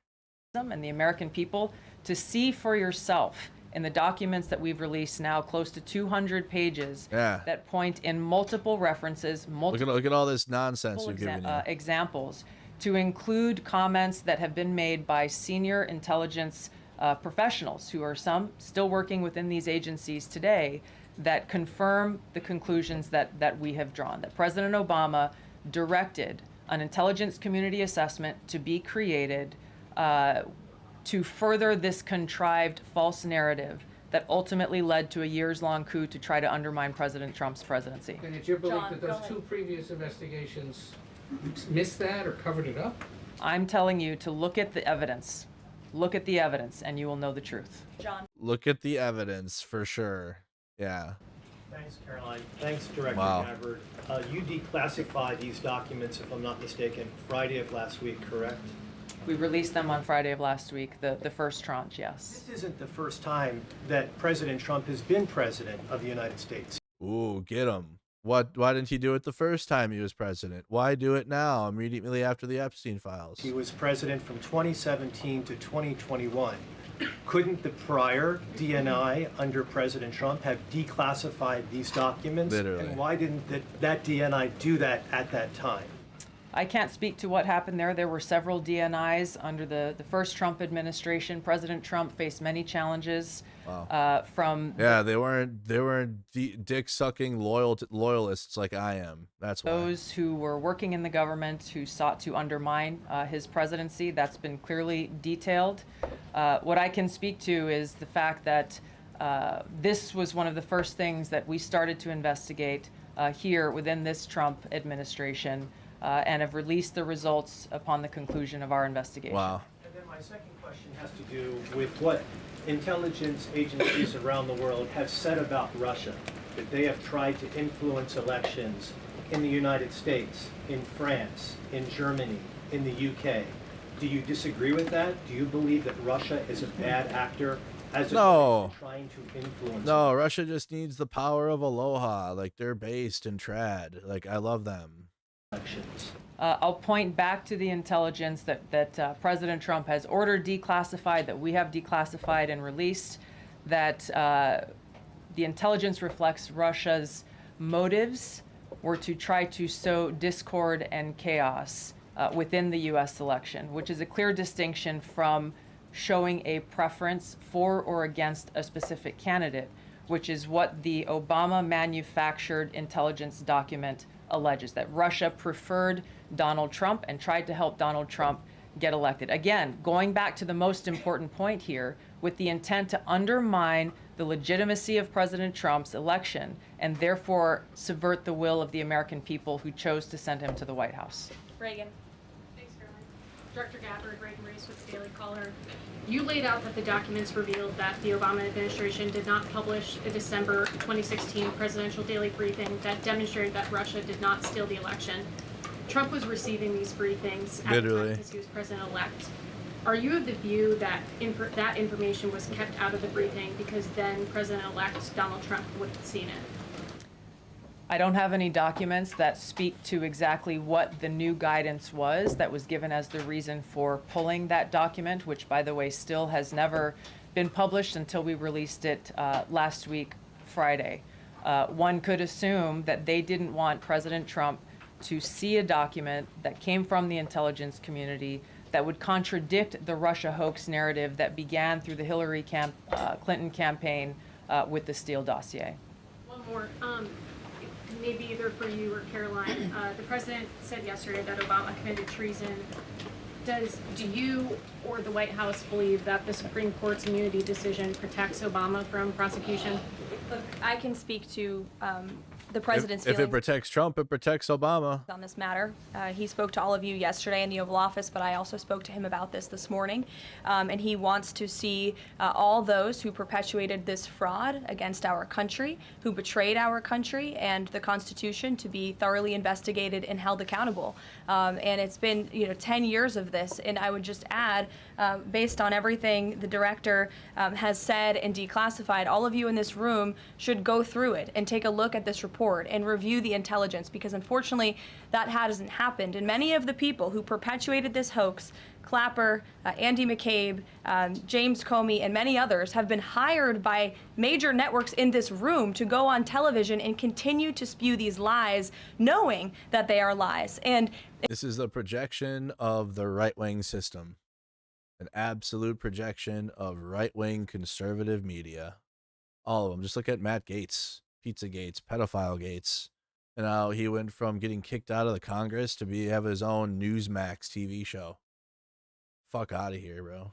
if you all recall, just flashback to 2016 and the years after, the entire Trump 1 presidency was... Or every single, like, former general that, isn't from CENTCOM, especially for Israel, that the former whatever the fuck goes on Fox News and is now a contributor after it was a clown show with that super clown show, embroiled in this scandal that was perpetuated by the Democrat Party. And you had major Democrat Party officials in this city, namely Adam Schiff, Hillary Clinton, Elizabeth Warren, who went on television and told the American people Donald Trump is an asset of Russia. It was a lie. They always knew it. Hillary Clinton herself said that President Trump would be a puppet for Putin. Senator Tim Kaine at the time called President Trump Vladimir Putin's defense lawyer. Adam Schiff. And all of this is not true. All of this is not true. This is all absolute facts. This is all absolute facts. What are you talking about? And like this is a whole bunch of nothing here.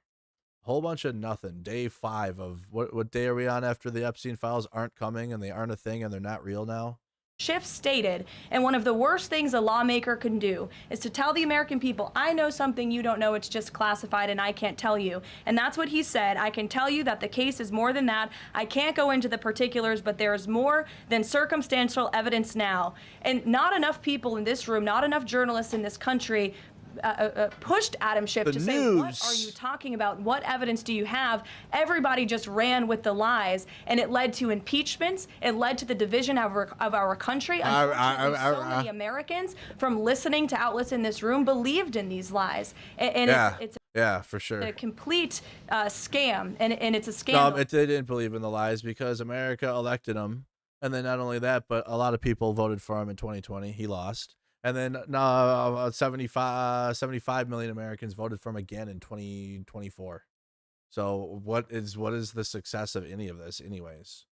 Even if like you take a moment and you play hypotheticals that MAGA loves to do, conservatives love playing hypotheticals. So even if you do that and you play their stupid hypothetical, they believe their narrative, none of this hurt Trump anyways. In the end of it, none of this ended up hurting him at all. It was all helping him. None of it, even if the truth's all out there, people don't care because the MAGA shit is a cult. It is a cult. This is wild. And the president wants to see accountability for that. Phil. Thank you. Question for Director Gabbard. A spokesperson for former President Obama said in a statement earlier this week, quote, nothing in the documents issued last week undercuts the widely accepted conclusion that Russia worked to influence the 2016 election, but did not successfully manipulate any votes. How do you respond to critics like former President Obama and also others on the Hill who say that the administration is conflating apples and oranges here, conflating allegations of actual hacking of voter machines and allegations of interference generally? I think it's a disservice to the American people that former President Obama's office and others who are criticizing the transparency that is being delivered by releasing these documents. They are doing a disservice to the American people and trying to deflect away from their culpability. Projection! This is all all of it's projection. All of it is well-rehearsed projection. It's easy to say when it's what you're doing. In what is a historic scandal and, Really, for sure. Negative action towards the American people. And it's so cringe because it's literally like right after him, like the Epstein files. This is supposed to be the Epstein files, not the 2016 redacted, retold, and repackaged Obama, Hillary. Who cares? I don't think MAGA gives a fuck anymore anyways. Honestly, if you polled them, do they care? I don't know. Really? They have like 30,000 other things that they're told to care about now. And our democratic republic. The answer to that statement can very clearly be found throughout all of the documents that we have released. Again, showing that Russia has took action to try to sow discord in the election, but showed no preference for or against any singular candidate. You've long been an opponent of weaponization in government. How do you respond to criticism that referring Obama administration officials and even potentially the former president is just more weaponization, and this is a potential race to the bottom?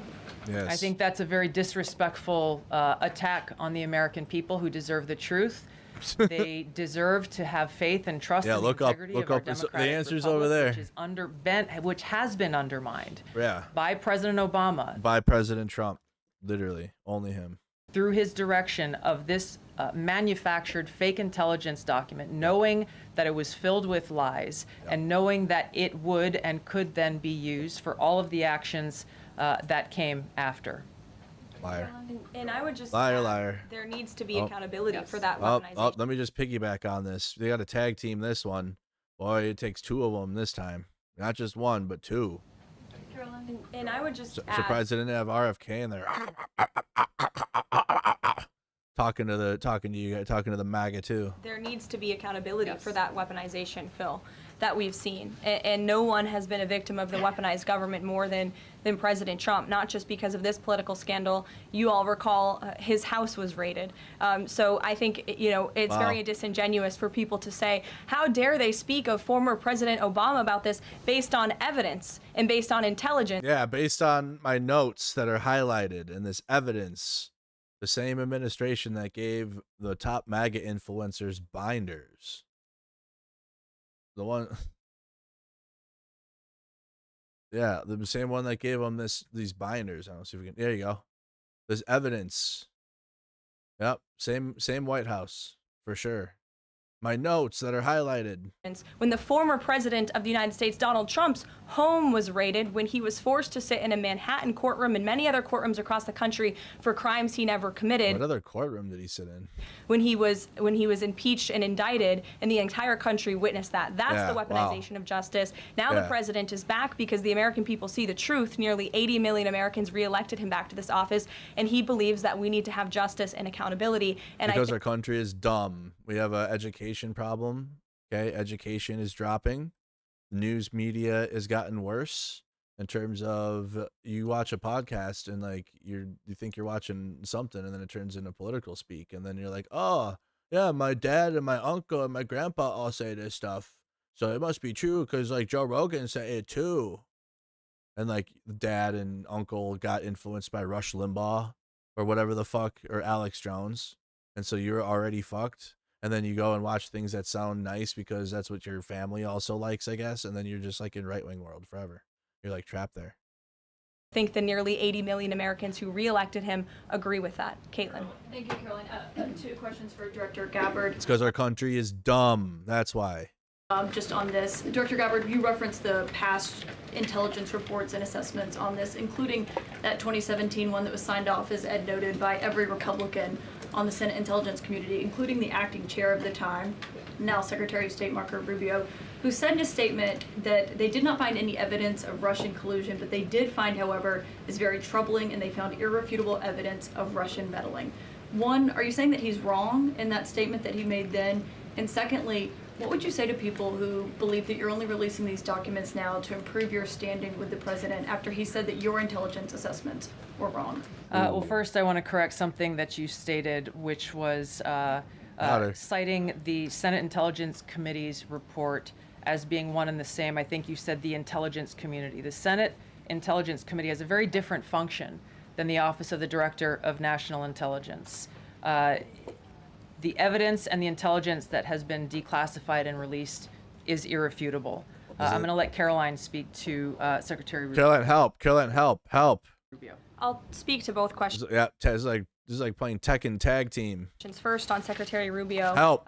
He put out a statement in 2020 following that Senate Intelligence Committee report, and he said what they found is troubling. We found irrefutable evidence of Russian meddling, which the Director of National Intelligence just confirmed for all of you, that Russia was trying to sow distrust and chaos. But what's the outrage in this that Secretary Rubio did not say at the time, the Democrats were saying at the time, is the fact that the intelligence community was concocting this narrative that the president colluded with the Russians. Russians, that the president's son was holding secret meetings with the Russians, all of these lies that were never true. And he also said at that time, we discovered deeply troubling actions taken by the FBI under Comey, particularly their acceptance and willingness to rely on the Steele dossier without verifying its methodology or sourcing. The Steele dossier that many outlets in this room ran as the gospel truth, and it was cooked up and paid for by the Clinton campaign.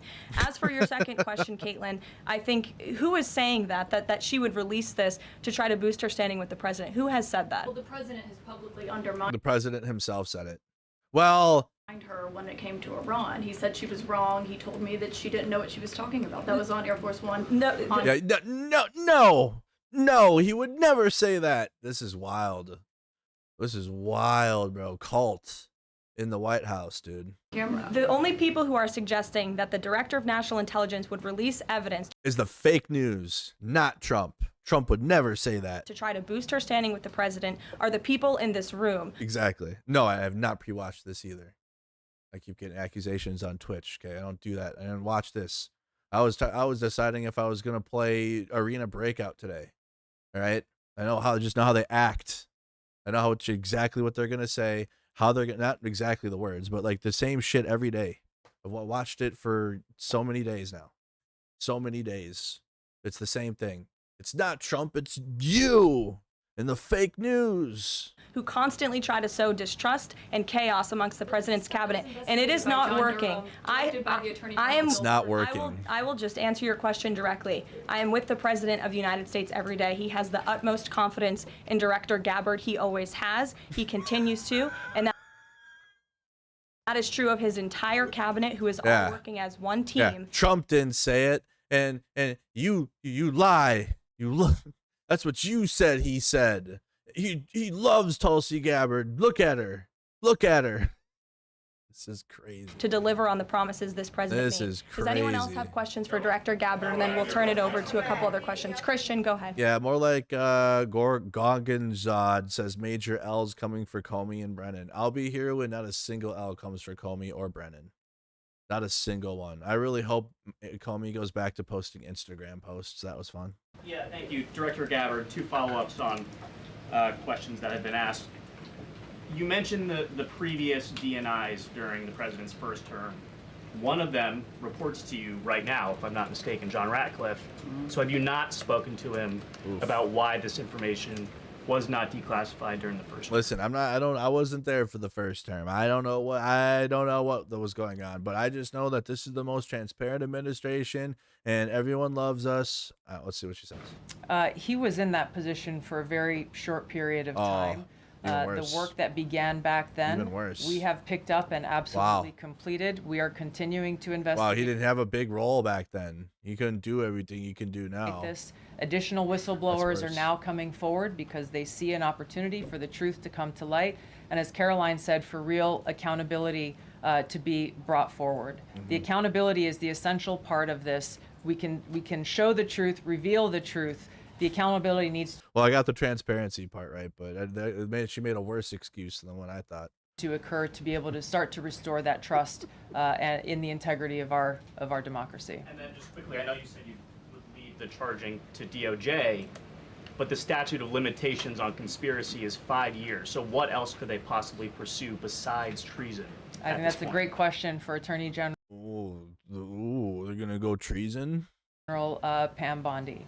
We're providing all of the evidence, all of the intelligence that we have, both redacted and unredacted versions, referring it to the Department of Justice. Ball's back in Pam Bondi's court. Uh-oh, the same lady who had the Epstein files on her desk now have treason charges against Obama. Uh-oh. And the FBI. We'll take one more, Charlie. Go ahead. How credible was the information about Hillary Clinton's power from you? The report said that Very it was credible. From sourced from the DNC. Have you seen that information? Or do you think that maybe Russia was overemphasizing what they had? Exactly. All I have seen is exactly. That's exactly what it was. what the Intelligence Committee have reported through their investigation.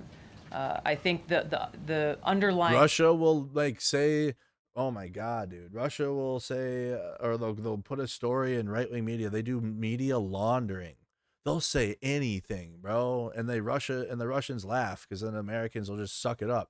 Oh, just tell them that Adam Schiff has AIDS. Yeah, Adam Schiff has AIDS. Put that in the news or whatever the fuck. Or tell them Obama has 8 toes or something. And like he could have donated one of the toes to a children's charity, but decided not to. Big sip. Just hammered, saying whatever. Don't matter what it is. And right-wing media sucks it, dude. Oh, fuck yeah, dude. This is the best thing I've ever heard. My life sucks. So hearing lies about other people is cool. I like that. Point there is that we understand from intelligence what Russia said that they had. And yeah, I keep crying about the WEF adventure camping zone. Golly, bro. Holy we fuck, understand from intelligence what Russia said that they had. And the important point here is that if they were trying to influence the election, as President Obama and James Clapper and John Brennan, everybody said they were doing in order to support Donald Trump's election, they would have released the most damning of that information, some of which I detailed here. You'll find the rest in the report prior to the election to help Donald Trump win. They specifically withheld what they had on her, the most damning information, because they thought that she would win the election. They had plans to release it just prior to her inauguration to, again, sow discord and chaos in America. And if I may, on Jeffrey Epstein, can you rule out that he was connected in some way to any kind of intelligence, either foreign or domestic? I haven't seen any evidence or information that reflects that. If anything comes before me that changes that in any way, support the president's statement loud and clear. If any credible evidence comes forward, he wants the American people to see it. For sure. Director Gabbard, we thank you for your time today. I know you're a busy woman, so we'll let you get out of here. But Yeah. thank you so much. Escape. Run. Run away. I know there's many issues Wow. going on today across the world and here at home. If you have any other further questions, I'm happy to take them. Ed, why don't you go ahead? Yeah, thank you, Caroline. So the Japan trade deal. So anyways, Was connected. who's even what a terrible attempt. White House Gabbard ramp up attacks. Gabbard's misleading coup claim. Director of National Intelligence Tulsi Gabbard claims to have uncovered overwhelming evidence that former President Obama and others in his administration manipulated intelligence to lay the groundwork for what essentially is a years-long coup against Trump. But the foundation for her case is misleading. Gabbard's claim relies heavily on an alleged contradiction between a January 6, 2017 intelligence assessment that Russian President Putin had ordered an influence campaign in an attempt to help elect Donald Trump, and earlier intelligence assessments that concluded Russia did not successfully use cyber attacks on election infrastructure in the 2016 election, but those two assessments are not in contradiction. No one ever claimed Russia altered voices, but everyone claims that Russia tried to interfere on Trump's behalf. Democratic Senator Mark Warner, the ranking Democrat on the Senate Intelligence Committee, said in a video message posted on X on July 21st. Weekend, DNI Gabbard, who anybody who's followed these know how I feel about, was again trying to maybe divert from Epstein, trying to rehash the 2016 Russia investigation, where no one ever claimed Russia altered votes, but everyone claimed that Russia tried to interfere on Trump's behalf. Well documented, well vetted, the Senate Intelligence bipartisan, unanimous report, the Mueller report, and now Gabbard, in her next effort of trying to politicize, is actually threatening legal action against former employees of the intelligence community and others. I mean, is there not anyone going to stand up against this politicization? The country needs an independent intelligence community that speaks truth to power, not that makes up fables to try to please Donald Trump. Over the week, Fables for Trump. And there he was. Nonetheless, on Fox News, which also doesn't care about lying, they have no problem doing it. On the July 20th, Gabbard said she was referring all of the documents that we've uncovered to the Department of Justice and the FBI for a criminal referral, adding, "In my view, we have the evidence to be able to move forward and bring about justice, yes, to prosecute and indict those responsible." Trump has picked up on Guybert's statements, posting them to Truth Social. Obviously, we watched that a couple days ago. Just whatever. In a press conference on July 22nd, Trump claimed Gabbard had caught President Obama absolutely cold. After what they did to me, and whether it's right or wrong, it's time to go after people. Obama's been caught directly. Look, he's guilty. This was treason. Obama's office responded. They put out a response. They usually don't. Where's the actual Obama statement? Hold on. His office put one out. He posted it on social media. Obama's patience wears thin. I want Obama just to come out and start letting him have it, dude. He doesn't. The reason they don't is because it gives it credibility. And if they don't say anything, it's literally what it is they're just Trump administration throwing shit at the wall. It's when they come out and respond to it is when you give it credibility a little bit. I don't care though. I want Obama to come out and just start letting him have it, dude. Start calling him names and shit. He wants to just Obama come out. You know what would scare everyone until get MAGA? If Obama came out and said, if he wants to run again in 2028, I'll see you there or something, bro. I don't know. Just make him mad or make him scared or something. And obviously he's not going to do it. He wouldn't. Obama would not be the type to run seriously for president again, but even just to say it, just come out and just start triggering him. Oh, he wants to run again? All right. How about another 4 of me? Your favorite president. Obama 28 starts, that'll make him MAGA shut up. Hey, shut up. Shut up. We can't have Obama again. That was the worst years of my life, actually. God, I hated that. That sucked so hard. Had a black president again. We can't have that. So tell Trump to shut up. We'll put JD Vance in there or something. That'll get him to flip. That'll get him to flip around. Shut up in there, will you? Stop. We can't have another 4 years of Obama. Can't do it. Can't have it. See what Asen posted here.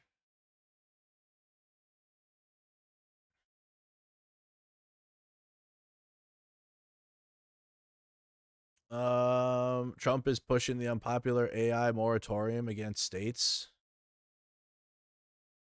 What does that mean? We also have to have a single federal standard. We also have to have a single federal standard, not 50 different states regulating this industry.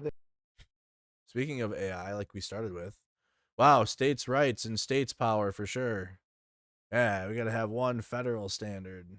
States can't have power states can't protect their citizens and have their own AI standards. Oh boy. Okay. So this is Trump like right now, I guess. He's at an AI summit. New scam was one of the greatest. It's so ridiculous what they've made you do. The carbon footprint. Hunter Biden after that interview looked way cooler, and I would vote for Hunter Biden for president, honestly. If he decided to come out after that interview on Channel 5, I now actually think Hunter Biden is cool as fuck. I didn't have an opinion on Hunter Biden other than like MAGA. He triggered MAGA because they were mad that they'll never have a cock as big as his, and like they feel less than. So but beyond that, I never had like an opinion of Hunter Biden. Really, I didn't have one. I didn't care. But after watching that Channel 5 interview, boy, Hunter Biden sounds super cool. They talked about the carbon footprint, and then Obama hops onto a 747 Air Force One and flies to Hawaii to play a round of golf and comes back. What about the carbon footprint? Obama.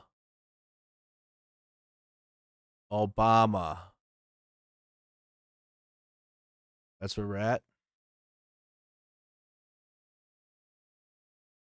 Very orange, she is. Okay.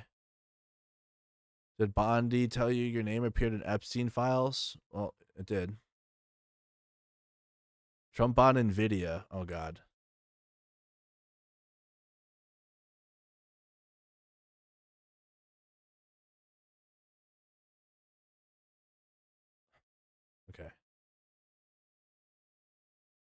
bunch of stuff I don't. There's a big vote now. Is Cruz here? Oh, look. Why aren't you voting? You'll sell it right back into the grid. Director of the... Oh, my God. Okay. Wall Street Journal is reporting that May AG Pam Bondi and her deputy informed the president. Previously, we do have some new reporting into CNN, and this is, well, it's a story from the Wall Street Journal. The Wall Street Journal is reporting that in May, Attorney General Pam Bondi and her deputy informed the president at a meeting in the White House that his name was in the Epstein files. This is reporting now in the Wall Street Journal. We should note that CNN has not independently confirmed that. Well, there it was. It's in there. I don't have access to it, though. I think Wall Street Journal does free articles, or maybe they do. But that came in right before the stream went up. Yep. Trump is in there, as we've all said. And unironically, you got Elon Musk that's also came out and said that, right? Hey, the reason why Trump won't bring him out is because he's in them.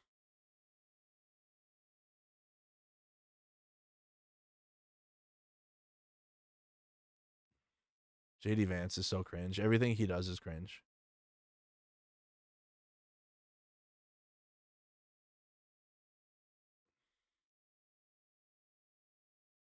Oh boy, we'll get to that in a second for sure. All right. Well, anything else with this before we get to the latest in Ukraine? I don't think there's anything more. Nothing new beyond that. And they're throwing shit at the wall and lying. Wall Street Journal reports Trump in Epstein files. U.S. Attorney General Pam Bondi told President Trump in May that his name appeared in investigative files related to convicted sex offender Jeffrey Epstein, the Wall Street Journal reported Wednesday. The disclosure about Trump's appearance in the Justice Department's records on the case threatened to deepen a political crisis that has engulfed his administration for weeks. White House sent mixed signals following the story, but it released an initial statement characterizing its fake news. Trump, who was friendly with Epstein in the 90s and early 2000s, appears multiple times on flight logs for Epstein's private plane in the 90s. Much of that material has been publicly released in the criminal case against Epstein's former associate Maxwell, which I told you guys about. It was publicly released. MAGA didn't care. They didn't give a fuck because Trump had really won the election and it was stolen from him, and that's what we care about. But Maxwell trial revealed Trump's name so many times. No one cared. Or people did, but not the majority. Not a populism around the Maxwell trial at all. We were shook. People were like, are you going to go there? There were some people that were like, are you going to go to the trial and everything? I would have physically went there. But then I was like, boy, I don't think people care. And then we posted, Aunt Nikki would do a daily report of the Maxwell case. Minimal. I'm talking no engagements on that. None, dude. No one gave a fuck back then. And now you want to cope. People want to cope because his name's in there. Obama did it. Obama appointed Judge Robin Rosenberg blocked the unsealing of grand jury testimony. You guys blocked the Epstein files in Congress, dude. Yeah. So they're going full court on Obama right now. They're going full court press on Obama. Things aren't going well for Zelenskyy right now either, to be honest. That's good to see though, regardless. But in general though,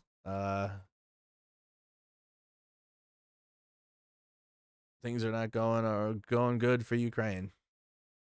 In general, all around, to be honest. All right. I think that's enough on Trump, Epstein, their lies, Obama. They're trying everything. Trump's trying everything to get out of the fact that he's in the Epstein files and that he's a pedophile and that 75 million people voted for a pedophile. That's really what it is. All right. Let's get to the latest within Ukraine, which again is not going to be the best of news. Just telling you guys that now. I already have this one up. Oops. Oh, also, Trump Patriots Ukraine.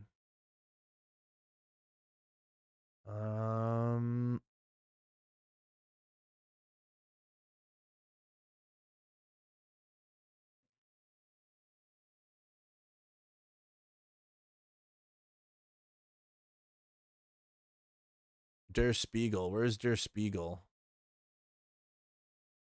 There you go.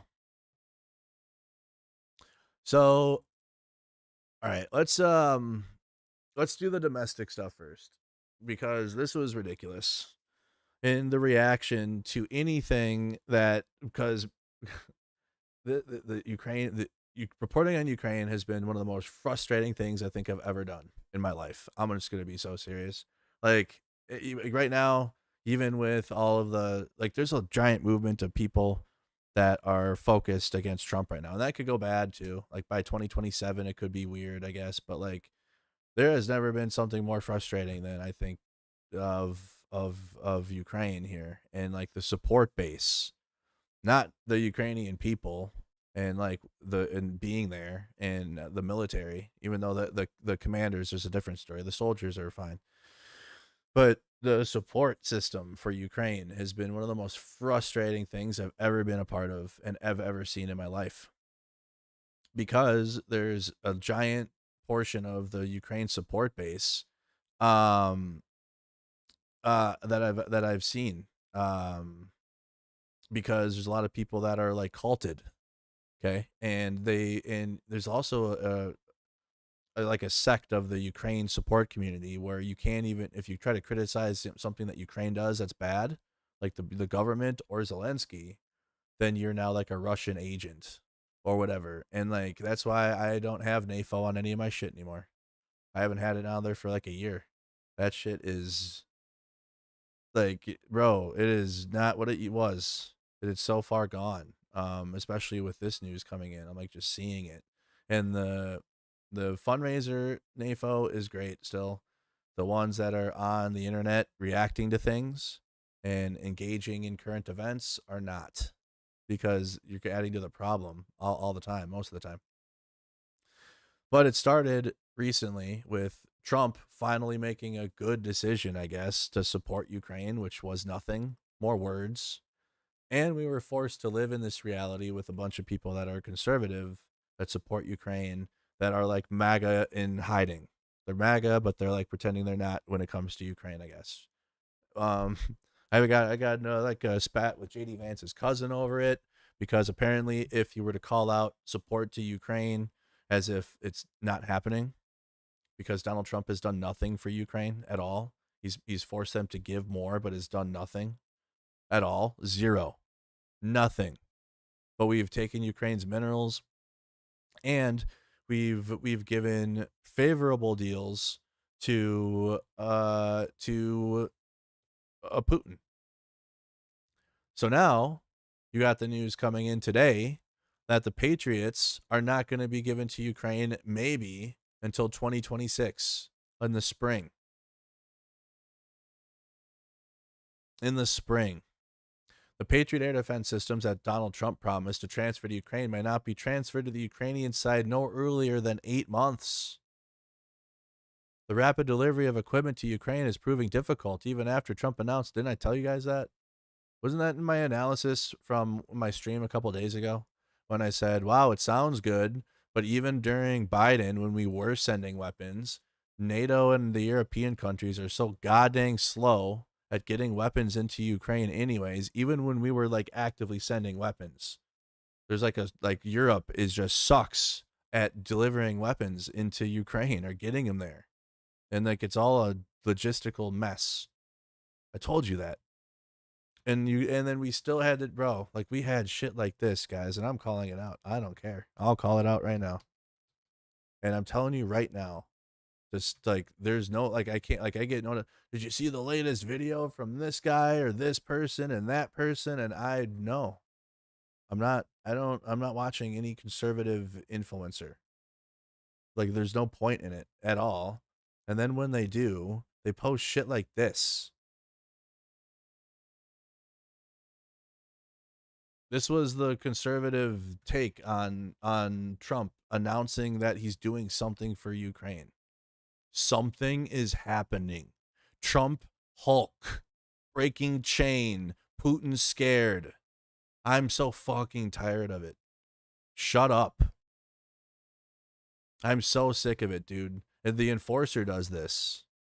And they have been doing it. They did it first. If anything, give the Enforcer credit, because they were the ones that started the conservative Ukraine grift.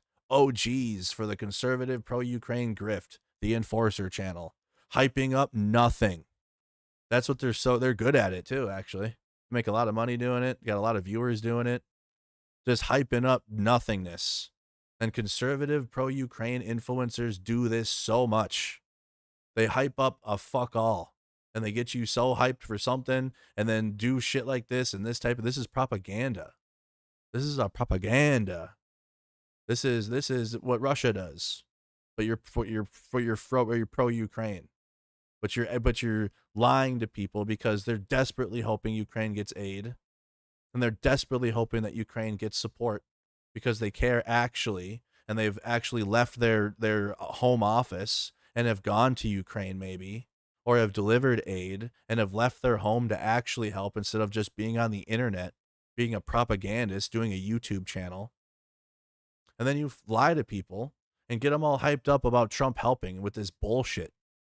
And it's not just him that's on the screen right now. It's many, especially on Twitter. And I'm done, dude. I don't give a fuck, bro.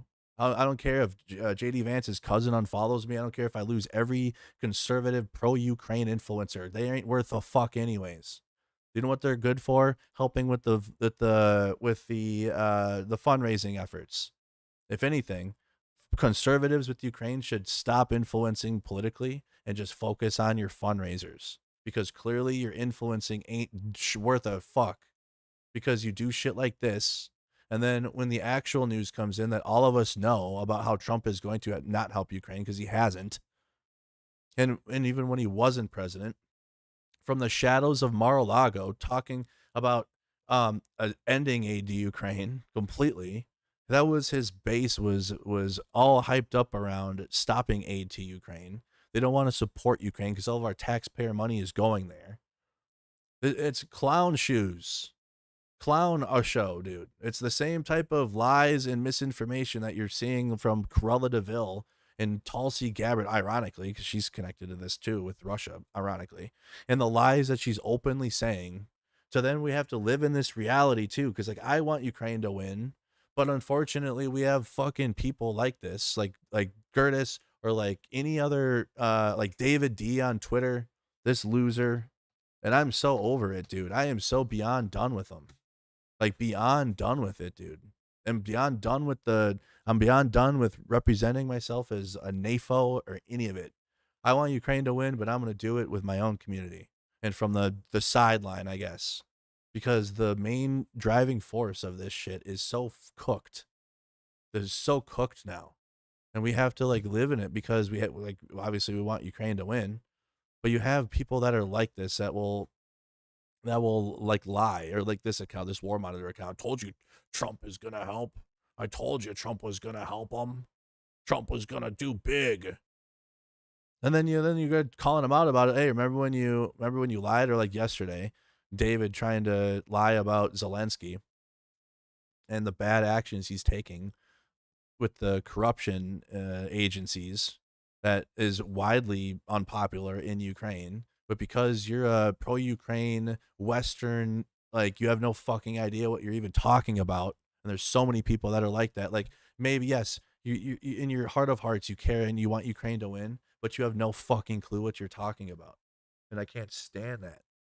I can't stand that, dude. It's okay to say nothing sometimes. It's okay just to say absolutely nothing. Instead of like trying to act like as if you know. This dude is, when's the last time this dude's even been to Ukraine? I think he went there in 2015 and like helped then because Obama wasn't. So it was like a political way to like stick it to Obama.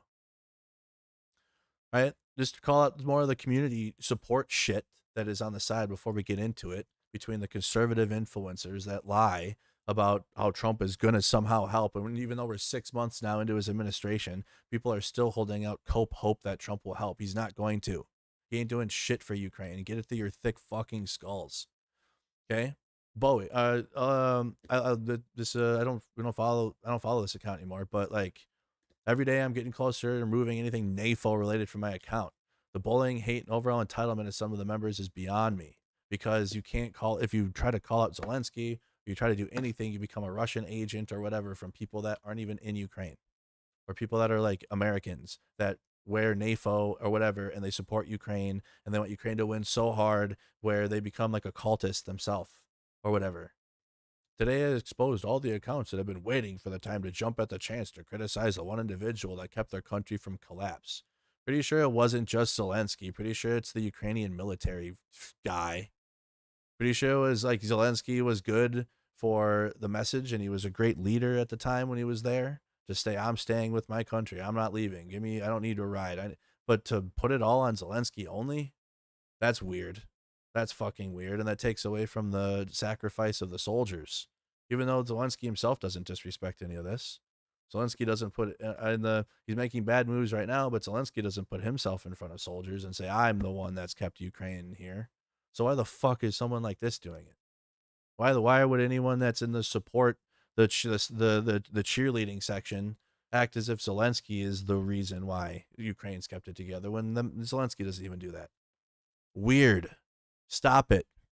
It's okay to criticize things when they need to be criticized, and you're not being divisive for doing so. It's as if it's only when that's like your only prerogative is to just criticize and criticize and criticize and criticize and criticize. If there's something that needs to be criticized, then you have to do it. Otherwise, you're no better than the ones protecting propaganda on the other side.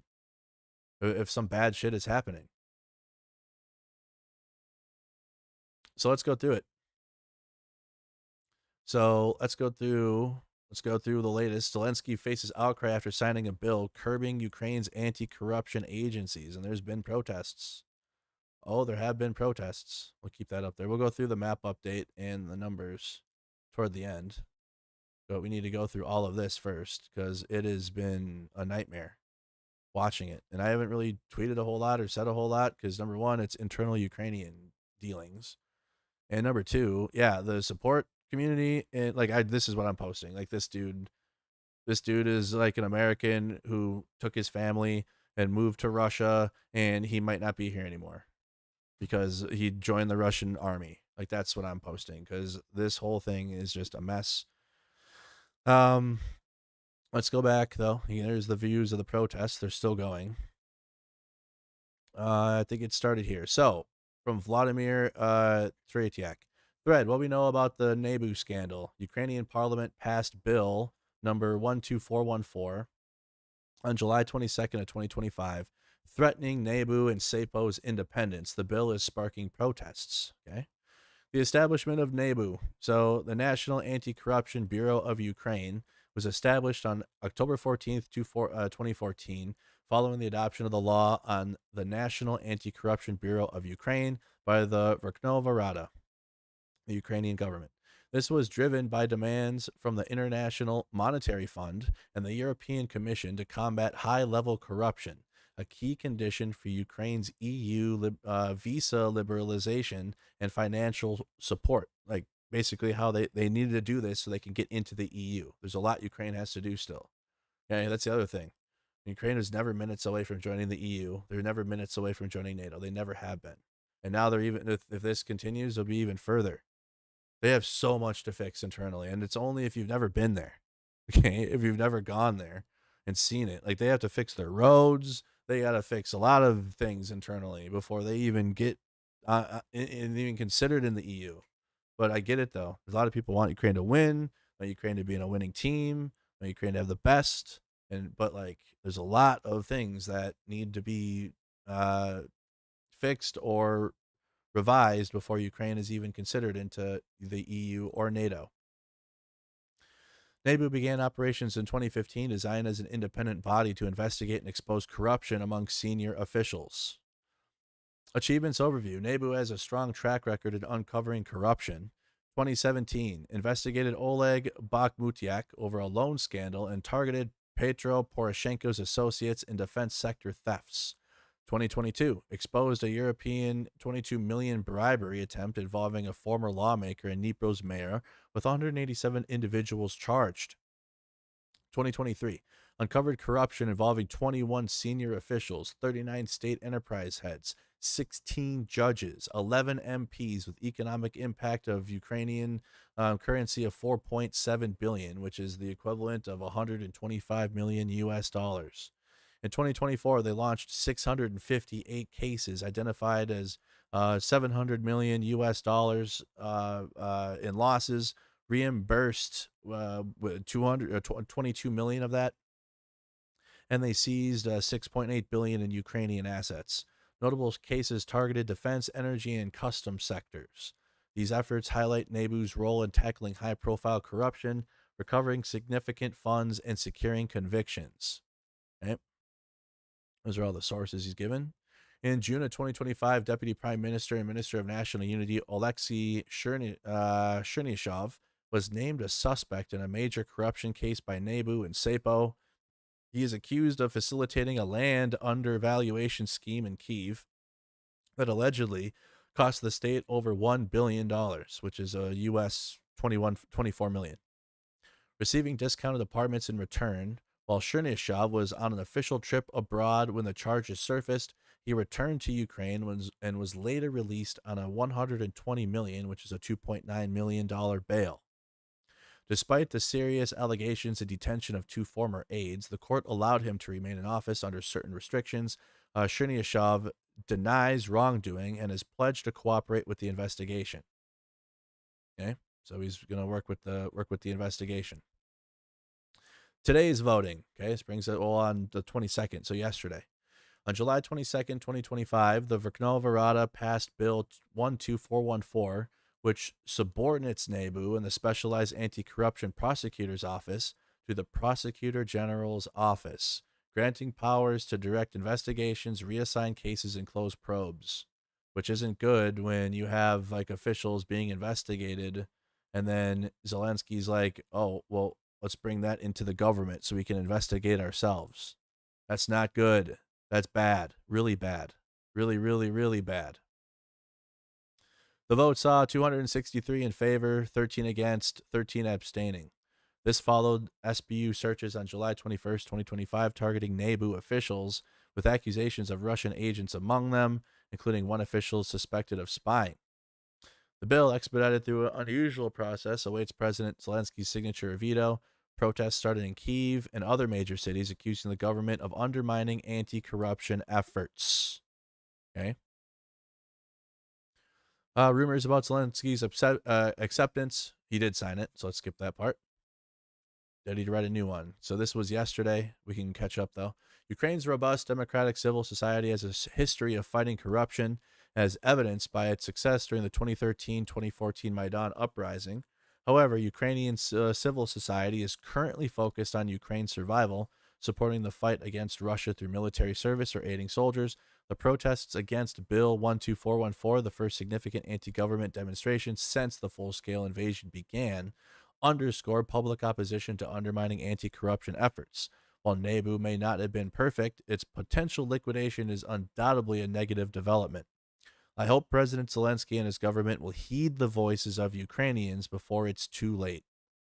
That was the protest last night. They're going today still. It's like 2 days of protests now.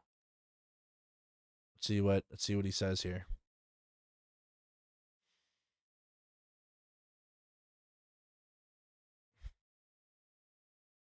Amazing deal. Terrible. What about today? Well done, YouTube. Unpopular opinion in recent years, Zelensky's reputation abroad is, yeah. It's a true opinion though. It's actually facts. Zelenskyy is much more popular for us in America and Europe than he is inside of Ukraine. It's wild.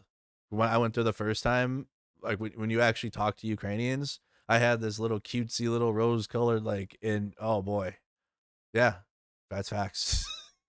Oh, it's like, oh, okay, my bad. Because it's their country. I'm not going to tell you how to feel about your own president and shit. It's weird. Other people do that, though.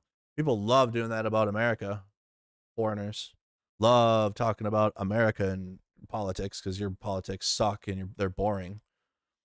So, but I'm not like that. So when I went to Ukraine, I was like just listening because truly, I didn't know Zelenskyy before 2022 anyways. So, you know, I'm going to act like an asshole. Like, I'm just going to listen to what you have to say, I guess. So, but yeah, internally in Ukraine, they have a far different view than most of us do from the outside. For sure. I found that out in 2023, 2 years ago. And this was more from the protests. Okay, just is what it is. Okay. You obviously have the usual suspects, right? So it's like, yeah, these are not going to be good. That's why it's bad. Zelenskyy shouldn't do this because you're going to have people like Marjorie Taylor Greene using it. Russia, obviously. Russia will obviously use it against Ukraine. But it's like, it is what it is. The people ought to stand up against this.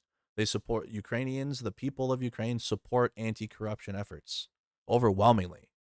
That's what the protests are for in Ukraine. They're for returning the soldiers and advocating for more results there. And that happens every week anyways in Kyiv. And these protests here are the continuation from like 2013, 2014 of anti-corruption. Like Ukraine doesn't want to have all this corruption inside of their government. So you're going to have bad actors like Marjorie Taylor Greene and obviously every single Russian taking advantage of this. It is what it is because this is a bad move for Zelenskyy to take. Like it doesn't like you got to be able to do two things at the same time.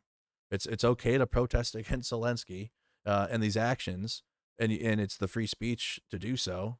And it's also important that, you know, it's also important that you're aware of the influence that Russia is going to use with this, and they're going to use this in their propaganda. And it's like, you know, so is life, as is life. I'm sure there's a fun Ukrainian saying for it. I don't know what it is, but I'm sure there's one there for it because you can't not protest against this when this is what Ukraine is trying to work towards. Like the people of Ukraine, that's why Maidan happened, to get the Russian corruption out and the influence of the Russia of the Kremlin over their country, and getting oh my god, I have Poroshenko in my brain right now because I've been doing some loose 2013 research now. Oh my god, I went to his house. I'm an idiot right now. What was the president 2014 who fled?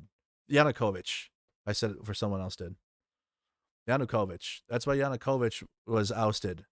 And then he fled to Kharkiv is because Ukraine wanted to be a part of the European Union, okay? Which the West definitely has corruption.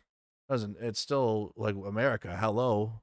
We just sat through the first hour and a half of this stream was looking at American corruption with Tulsi Gabbard. So the West has plenty of corruption. It's so stupid. But Ukraine has things that they have to they still have hurdles to climb, or they still have hurdles to leap over and hills to climb to get into Western organizations, which is still, even though we have the corruption, still, it's far better than being in Russia and being in a Russian system, in the BRIC system or the Eastern system.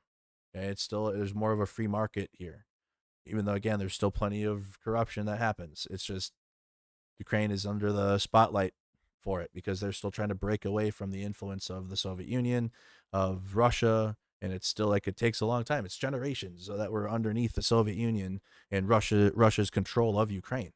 Like and it's been a process since 1991 still to this day of getting away from that and becoming a completely independent country led by Ukrainians without Russian influence or anything. And it's a process that is ongoing.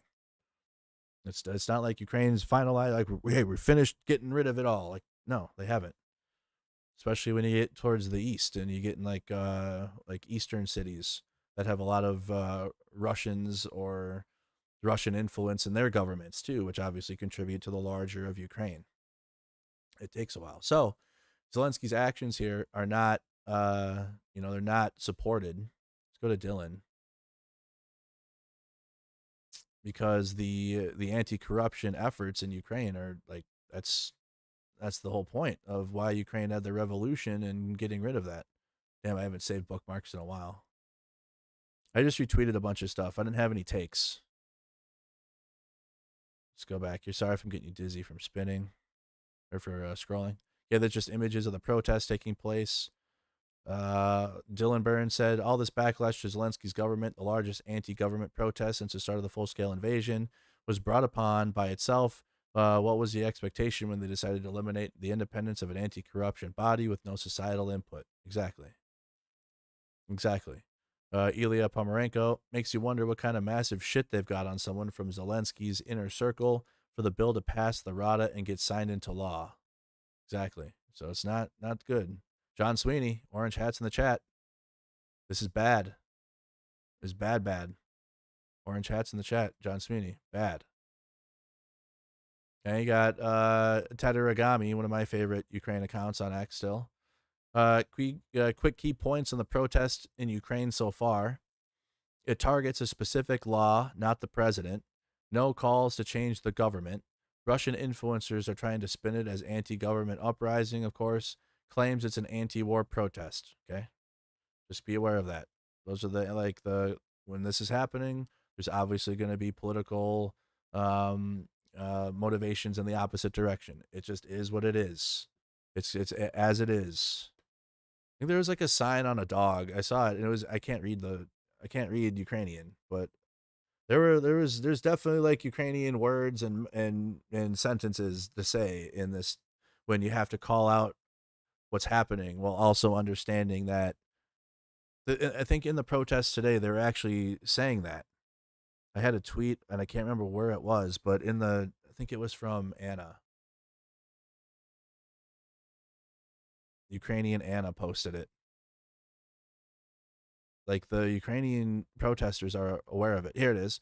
Protest was in Kharkiv today. As dangerous as it is to gather under the bombings, people still do it. I am always amazed by Ukrainians. Today is no exception. Oh, and we are chanting, Ukraine is not Russia, as in we ain't going to tolerate corruption and authoritarianism. This was today.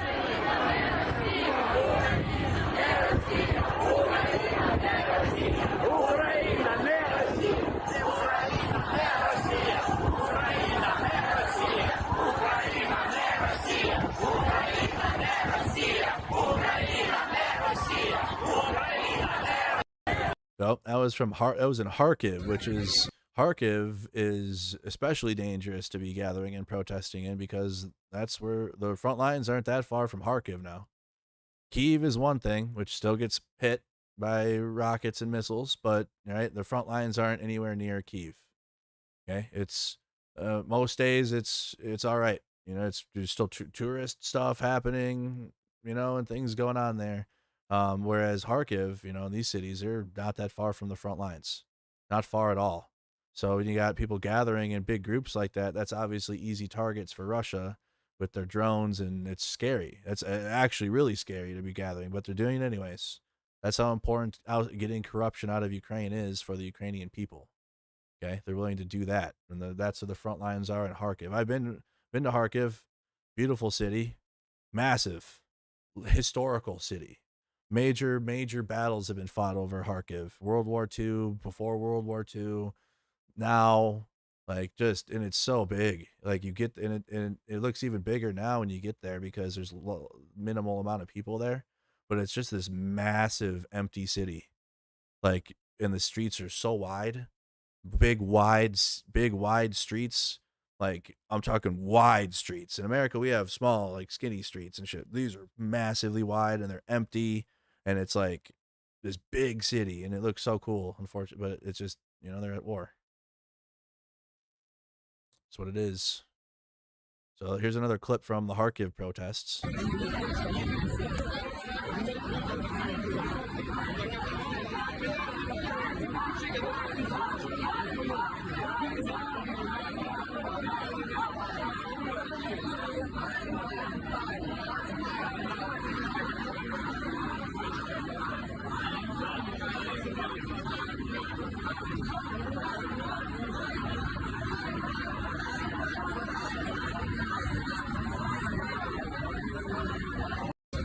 Okay, so that was a protest in Kharkiv against the bill that Zelenskyy had signed.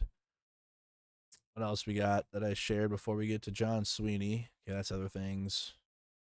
Okay, I already John on the Patriots some cold water on last week's announcements and developments. Spring 2026 is a long ways away. Oh, see, Preston always says it so nicely. Preston always says it so, some cold water on it. Yeah, I'd say some ice. That's what I would have said. Some ice on the news, but it's expected. But we have a lot of people that, MAGA. Listen, you got a lot of people that are in your shit that support Ukraine and want them to win. They're just on the wrong side of the political aisle because they're following what your shit's saying, and they're confused as to why Ukraine's not getting support. It's because of the Houdini magic, Orwellian world that MAGA is. And then you also have people like this chick, this Megan mobs mentality. I can't stand her now. But she's been put on my timeline so many things, for so many things, and she just won't go away. So she goes, this was always known. This is what's her name's daughter. What's his name's daughter? Not Witkoff, the other one. The other useless negotiator that Trump uses. This is his daughter. Can't think of his name. This was always known. Europe, Germany especially had to assume risk by sending theirs now and wait for backfill. It's already in progress. And then, why did Trump lie that the systems will be delivered in the near future, weeks or even days, which he did? It is because he's a compulsive liar or just clueless. What? He didn't lie. Literally. Everyone knew they were going to have to come from Europe stocks because of the timeline and manufacturer. The article above is about half a dozen other blah, blah, blah, blah, blah. Trump didn't say that. Trump said Ukraine would get him in weeks. He said, number one, he said he was going to end the war in 24 hours. Let's not forget that. We're not going to forget that. Not Hegsworth. Who is this? Who's the Kellogg? Yeah, this is Keith Kellogg's daughter. Megan Mobs, who is just being absolutely thrown onto my timeline now. Because there's like some Timu MAGA, like pro-Ukraine wave to try to help him find some type of support because it's going so bad. If this is how Trump is going to handle the war, we might as well bring Jake Sullivan back. No, you don't cry about Jake Sullivan. Jake Sullivan was the devil. It's much better to go, wait, it was 6 months while Biden was president that aid stopped and Avdiivka was taken during this time because of Trump and the border bill. And then after that was all solved and Biden was president, immediately weapons started flowing. We've gone 6 straight months of nothing and Trump's president. And you've had Ukraine desperately trying to appeal to Trump and the peace through strength and all this bullshit after he shit on Zelenskyy to his face. But I just want you to be aware, though, that there is a MAGA Timu pro-Ukraine thing that exists. And they're trying desperately to get Trump as like a good for Ukraine. Because they know that there's a big conservative base that supports Ukraine that are politically lost right now. They don't know what the fuck to do. I can't be a Democrat, but Trump is bad too. So I'm a centrist. Okay, and that's obviously a lot of people there. There's a lot of people there to grift and to take their beliefs and their money. Okay, and so there's like a lot of MAGA influencers that are aware of this, and so they're gonna be pro-Ukraine to them and pretend to be pro-Ukraine and dick them around. And that's what I'm seeing more now. If we just manifest the support here while shitting on liberals somehow, then maybe Trump will like us, or maybe Trump will support Ukraine. I don't know. It's sad though. It's sad. Okay, here's what John Sweeney had to say about Zelenskyy. War Diary Day 1245 of Russia's war against Ukraine. President Zelenskyy has got an act through the Ukrainian parliament essentially defanging Ukraine's anti-corruption machinery. This is bad. It's a great mistake because Ukraine is struggling to get out of the Soviet shadow into which Vladimir Putin is leading Russia. in a disastrous way. And one of the great curses of living inside the Soviet Union, as Ukraine was compelled to do for decades, was corruption and a lack of openness and transparency. And Zelensky's actions help Putin drag Ukraine back into the Soviet shadow and are a great mistake. Now, fair play, Ukrainian civil society is in uproar. There was the first demonstration against the Zelensky government last night in Kyiv, and many voices on social media and Twitter by great Ukrainians are arguing against this, including my friend Alexandra, who won the Nobel Peace Prize, or her law center won the Nobel Peace Prize back in 2022. So these voices are opposed to Zelensky and then Ukrainian. That is evidence that Ukraine is still a functioning democracy, and we must always help democracies over tyranny. So the West should continue sending desperately needed military aid. The Russian drone attacks on Kyiv and across Ukraine are getting worse and worse. At the same time, we've got to say to Zelensky, stop it. Stop it. There are far too many rich men and women who are avoiding the war, who are not doing their bit in Ukraine, and that must stop. Oh, and Vladimir Putin, do fuck off. Fuck off. Do fuck off.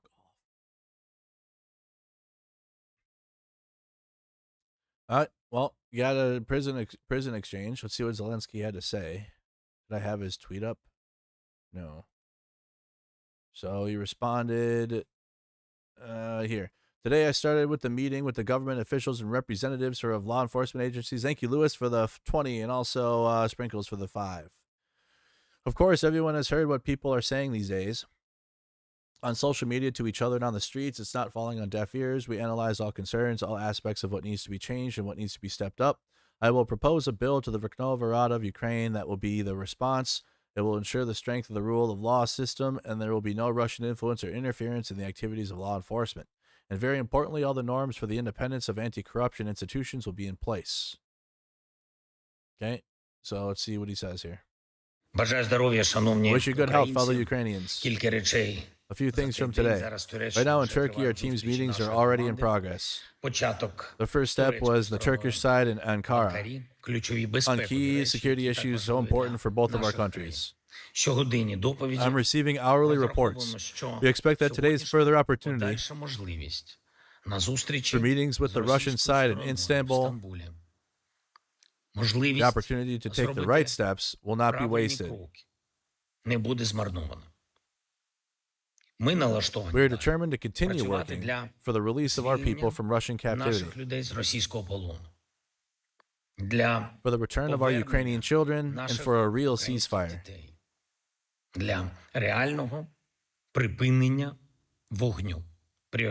The priority is preparation for a leaders' meeting. And our delegation has the necessary authority for this. Directives for discussing the key issues. Also, all day today, preparations continued for the new stage of the exchange. We are waiting for our people back home. It is very important that despite all difficulties, Ukrainians are coming back. And for every name, we conduct checks and gather all information. There have been many cases when our guys were listed as missing in action, but we found them in captivity. We carefully verify all this every time. Of course, there are many meetings with government officials and representatives of law enforcement agencies. That's actually how my day began.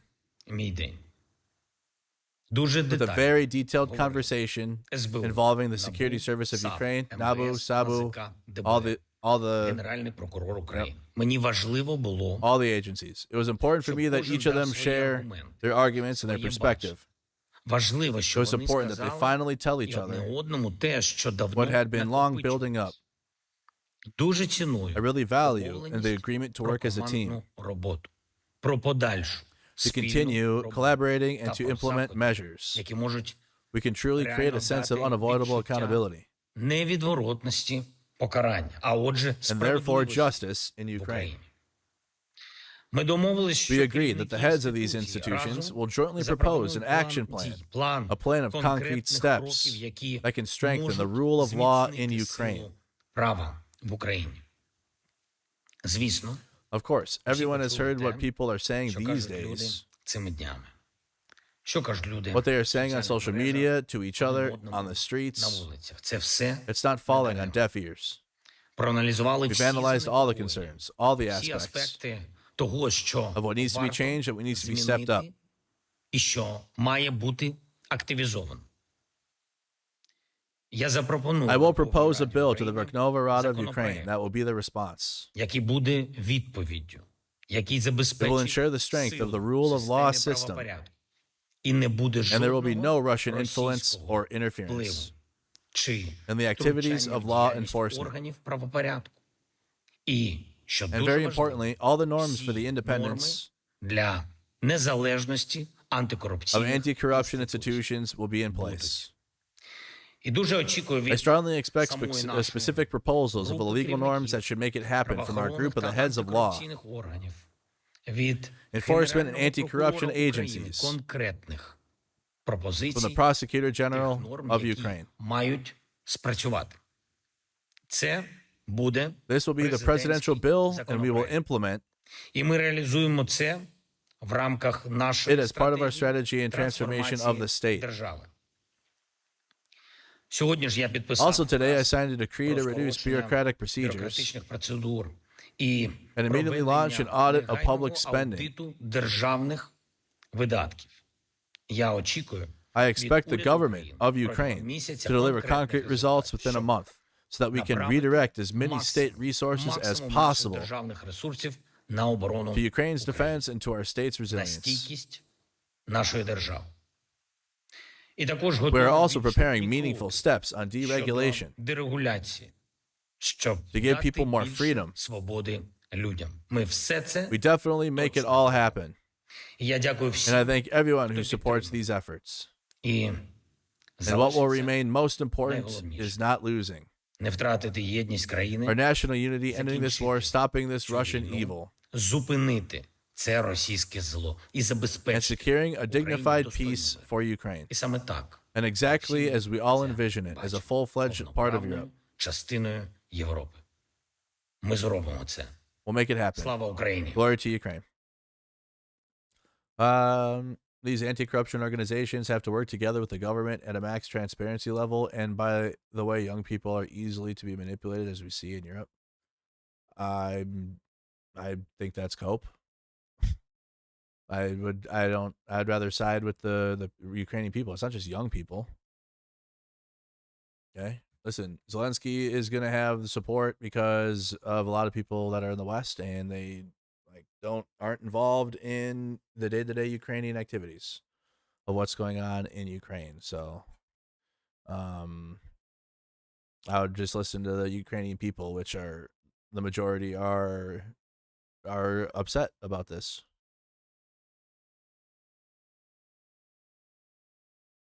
Okay. I think that's what it's at. So we'll see where it goes. I don't have any other personal takes on the internal. Oh boy.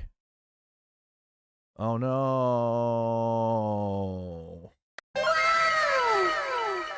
Oh, he did die.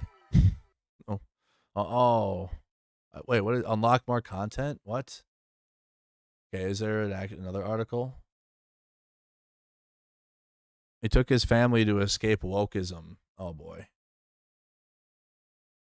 Oh, they say he is alive. And wife says anti-woke American dad who joined Russian army is alive. Oh. The wife of Derek Huffman, who earlier this year relocated his Texas family to Russia to escape LGBT indoctrination. See, MAGA, you guys are lazy. You're not committed like this guy. This guy says, I'm leaving this woke LGBTQ indoctrination of America, and I'm going to Russia, and I'm going to go die in the military. See, this guy is about it. You guys are LARPing. took his dumbass family to the American village, which there's only like one family there. Russia, they have like a American village for you. You can go live there.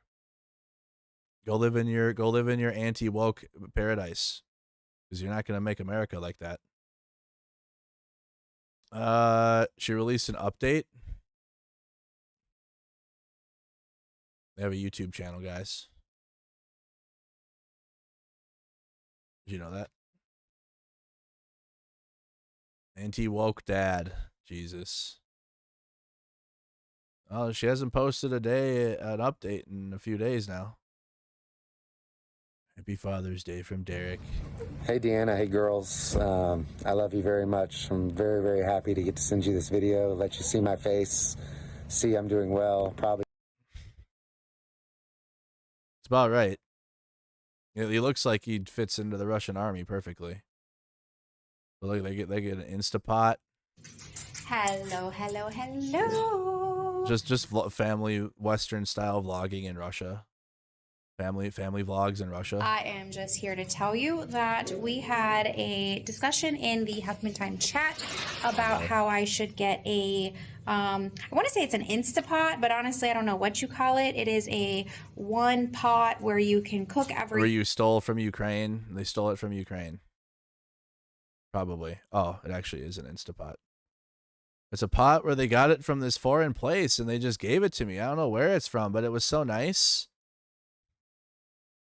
Have the paperwork filed to even say that we've come this far, and girls are doing really well with their learning, and we have a couple of teachers that we are working with to get them to learn. Yeah, and indoctrinate them. I'm not showing the kid. They got hats on and shit, dude. We don't need to do the kids part. There's just the dumbass wife and husband. The kids are victims of this. Saving to decide what she wanted to do with it. Wow. All the girls have, actually, and that's what she wanted to do with it. So she got her hair dyed. Mostly the underneath, not the top so much, just underneath. And it's just a little bit of a darker red. So expensive, of course, but she's getting it back, and she's booked a ticket, and she'll be coming out to visit. Oh, the potato vat. Oh, yeah, she got a bag of potatoes. That's right. We skipped that part. That's what I was trying to find. I haven't been filming a lot. I know y'all know this, but it has been a whirlwind of stuff going on. Nothing bad, of course. Just a whirlwind of stuff going on. Yeah, that's the bag of potatoes she was given. Like, the neighbor came over and gave him some potatoes. Huffman time. So they're the ones that went to Russia, moved because of the LGBT indoctrination. Says that he's alive and well. Probably not then. Texas man joins Russian army to earn respect, gets lied to, and is sent to the front line.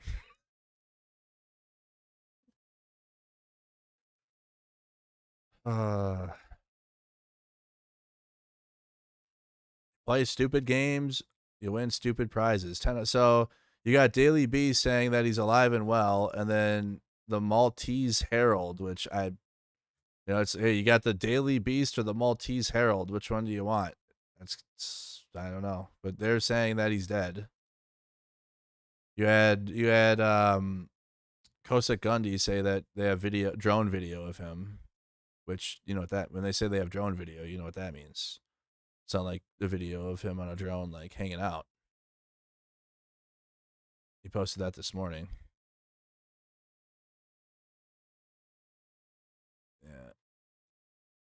Yeah, who wants to see drone footage? So, we'll see, I guess. We have to wait for a third source, because I don't trust the Daily Beast, and I've never heard of the Maltese Herald. So 2 contradicting stories there. What do you guys think? Think he's here or gone? He was here. The helmet. It's bad. Father who moved family to Russia to escape woke America is sent to the front line. That's what happens, MAGA.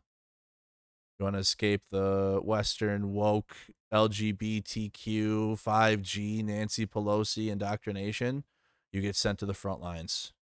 You ain't escaping it. Okay? You ain't escaping it. You either deal with it and suck it the fuck up and stop being a little pussy ass bitch, or you can go live in Russia and go die for Russia. China ain't taking you unless you're rich.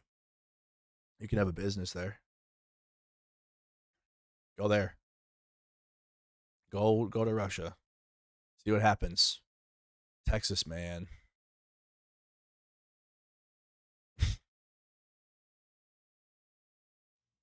In July of 2025, yeah, it's all fact checked. They have a channel and everything. This is Derek Huffman in Moscow, Texas, who was so captivated by Russia and its policy of protecting traditional values that he left the United States. Traditional values. I can show you. You can join my Discord server. You can join my Discord server, and you guys can watch a whole timeline of videos that show the Russian values. Yep, you can watch a whole bunch of them. They usually involve missiles landing on apartment buildings, though, so keep that in mind. Or like mass graves, or other like crimes against humanity, and also wildlife and ecology and everything. Anything that like has a pulse. Yep. Anything that is like it's like living and breathing. Not necessarily just humans, but mostly humans. Well, there you go. Now you get sent to the front.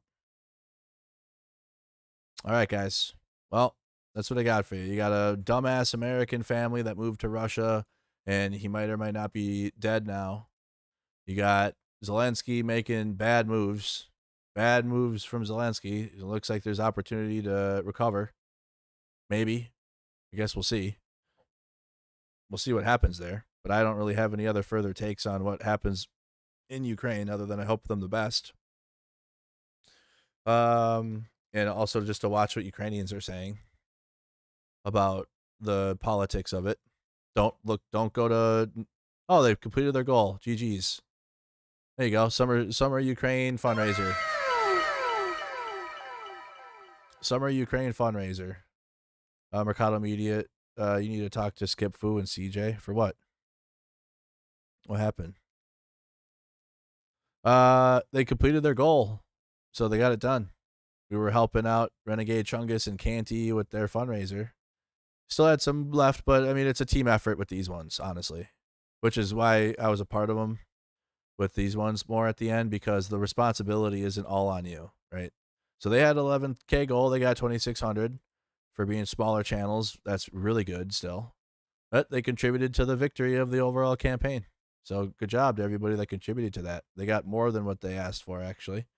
220K. I think these ones are more impressive than one single channel steamrolling all the fundraising efforts and then claiming all the credit and shit that we see out here. That keeps happening too, by the way.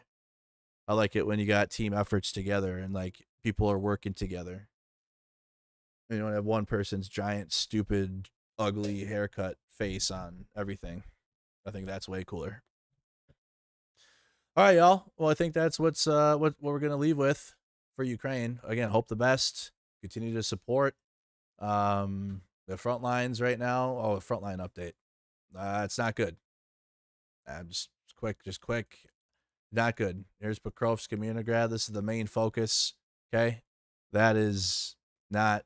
It's not the most optimal here. Okay, I think the goats are. I think my goats are people that actually engage with the community. That's just me though. Or people that have a soul. But that's just me though. People that don't have a soul aren't goats of anything. They're good at putting videos on the internet. But that's not going well for Pokrovsk Communigrad. There's videos you guys can check out in our Discord about it. We'll have a more detailed map update in a couple days. We need to wait for a couple changes. The Russians are advancing north of Pokrovsk now, and it's getting bad into Donetsk. I'm gonna wait a couple more. Probably by Saturday I will have a more detailed map update because there's a lot of changes happening back and forth here, especially in the Donetsk region. But I'm not sure there. Major CJ, what is this respect? What is happening? What was happening in the chat? You hope for the best. Fuck Putin. Slava Ukraine. Exactly. That's my take. Fuck all you then. What's happening? What are you crashing out? Am I meeting Ernie? No. I already shit on Ernie and Bert earlier. If you know what I'm talking about, you know what I'm talking about. Right? You already know. What's happening in chat though? If you do not have a potato growing, you got an issue. Okay, well, we can leave it at that, I guess, McKinley. There you go. If you're not growing potatoes, you got a problem. I don't know, Slurm. What's going on over there? Look at that YouTube chat. It's like melting down. All right, Deborah. All right, guys. We're going to go to my gaming channel then. On that note, let's go to my gaming channel, okay, where we can hang out and have some fun while all this is breaking down on the outside. At least try to. Any breaking news that happens, they'll let me know.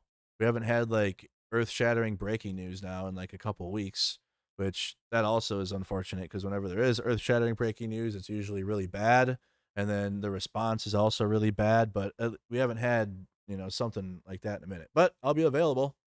You guys can come and check it. Marcado Gaming out. What am I playing?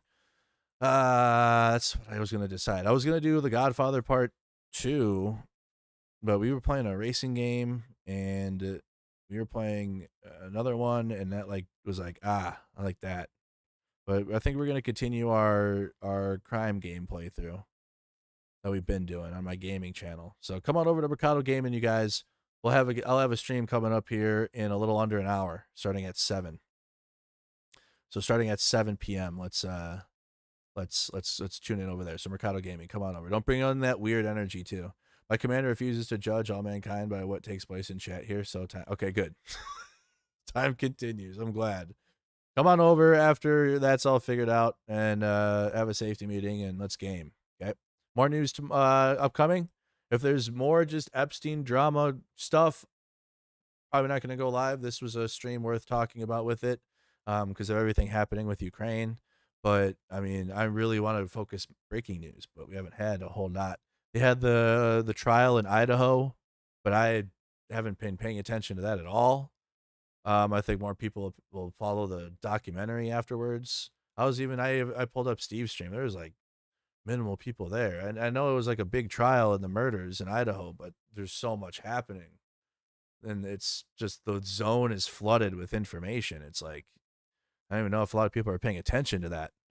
But that could be breaking news, but I don't know. Is it? I don't know. I think my channel is pretty focused. Okay. We got a focused channel. I do appreciate everybody that's joined us over the past few weeks. We got breaking news when it happens. We got reactions to current events when they come up. But other than that, join my Discord server. We got social media updates you guys daily. Mod Nikki also does great on posting on the Facebook page. So come on over, check us out on Facebook. All that, you guys are great. Have a good afternoon. I'll see you guys in the next one. Slava Ukraine and Vladimir Putin do fuck off. Take care.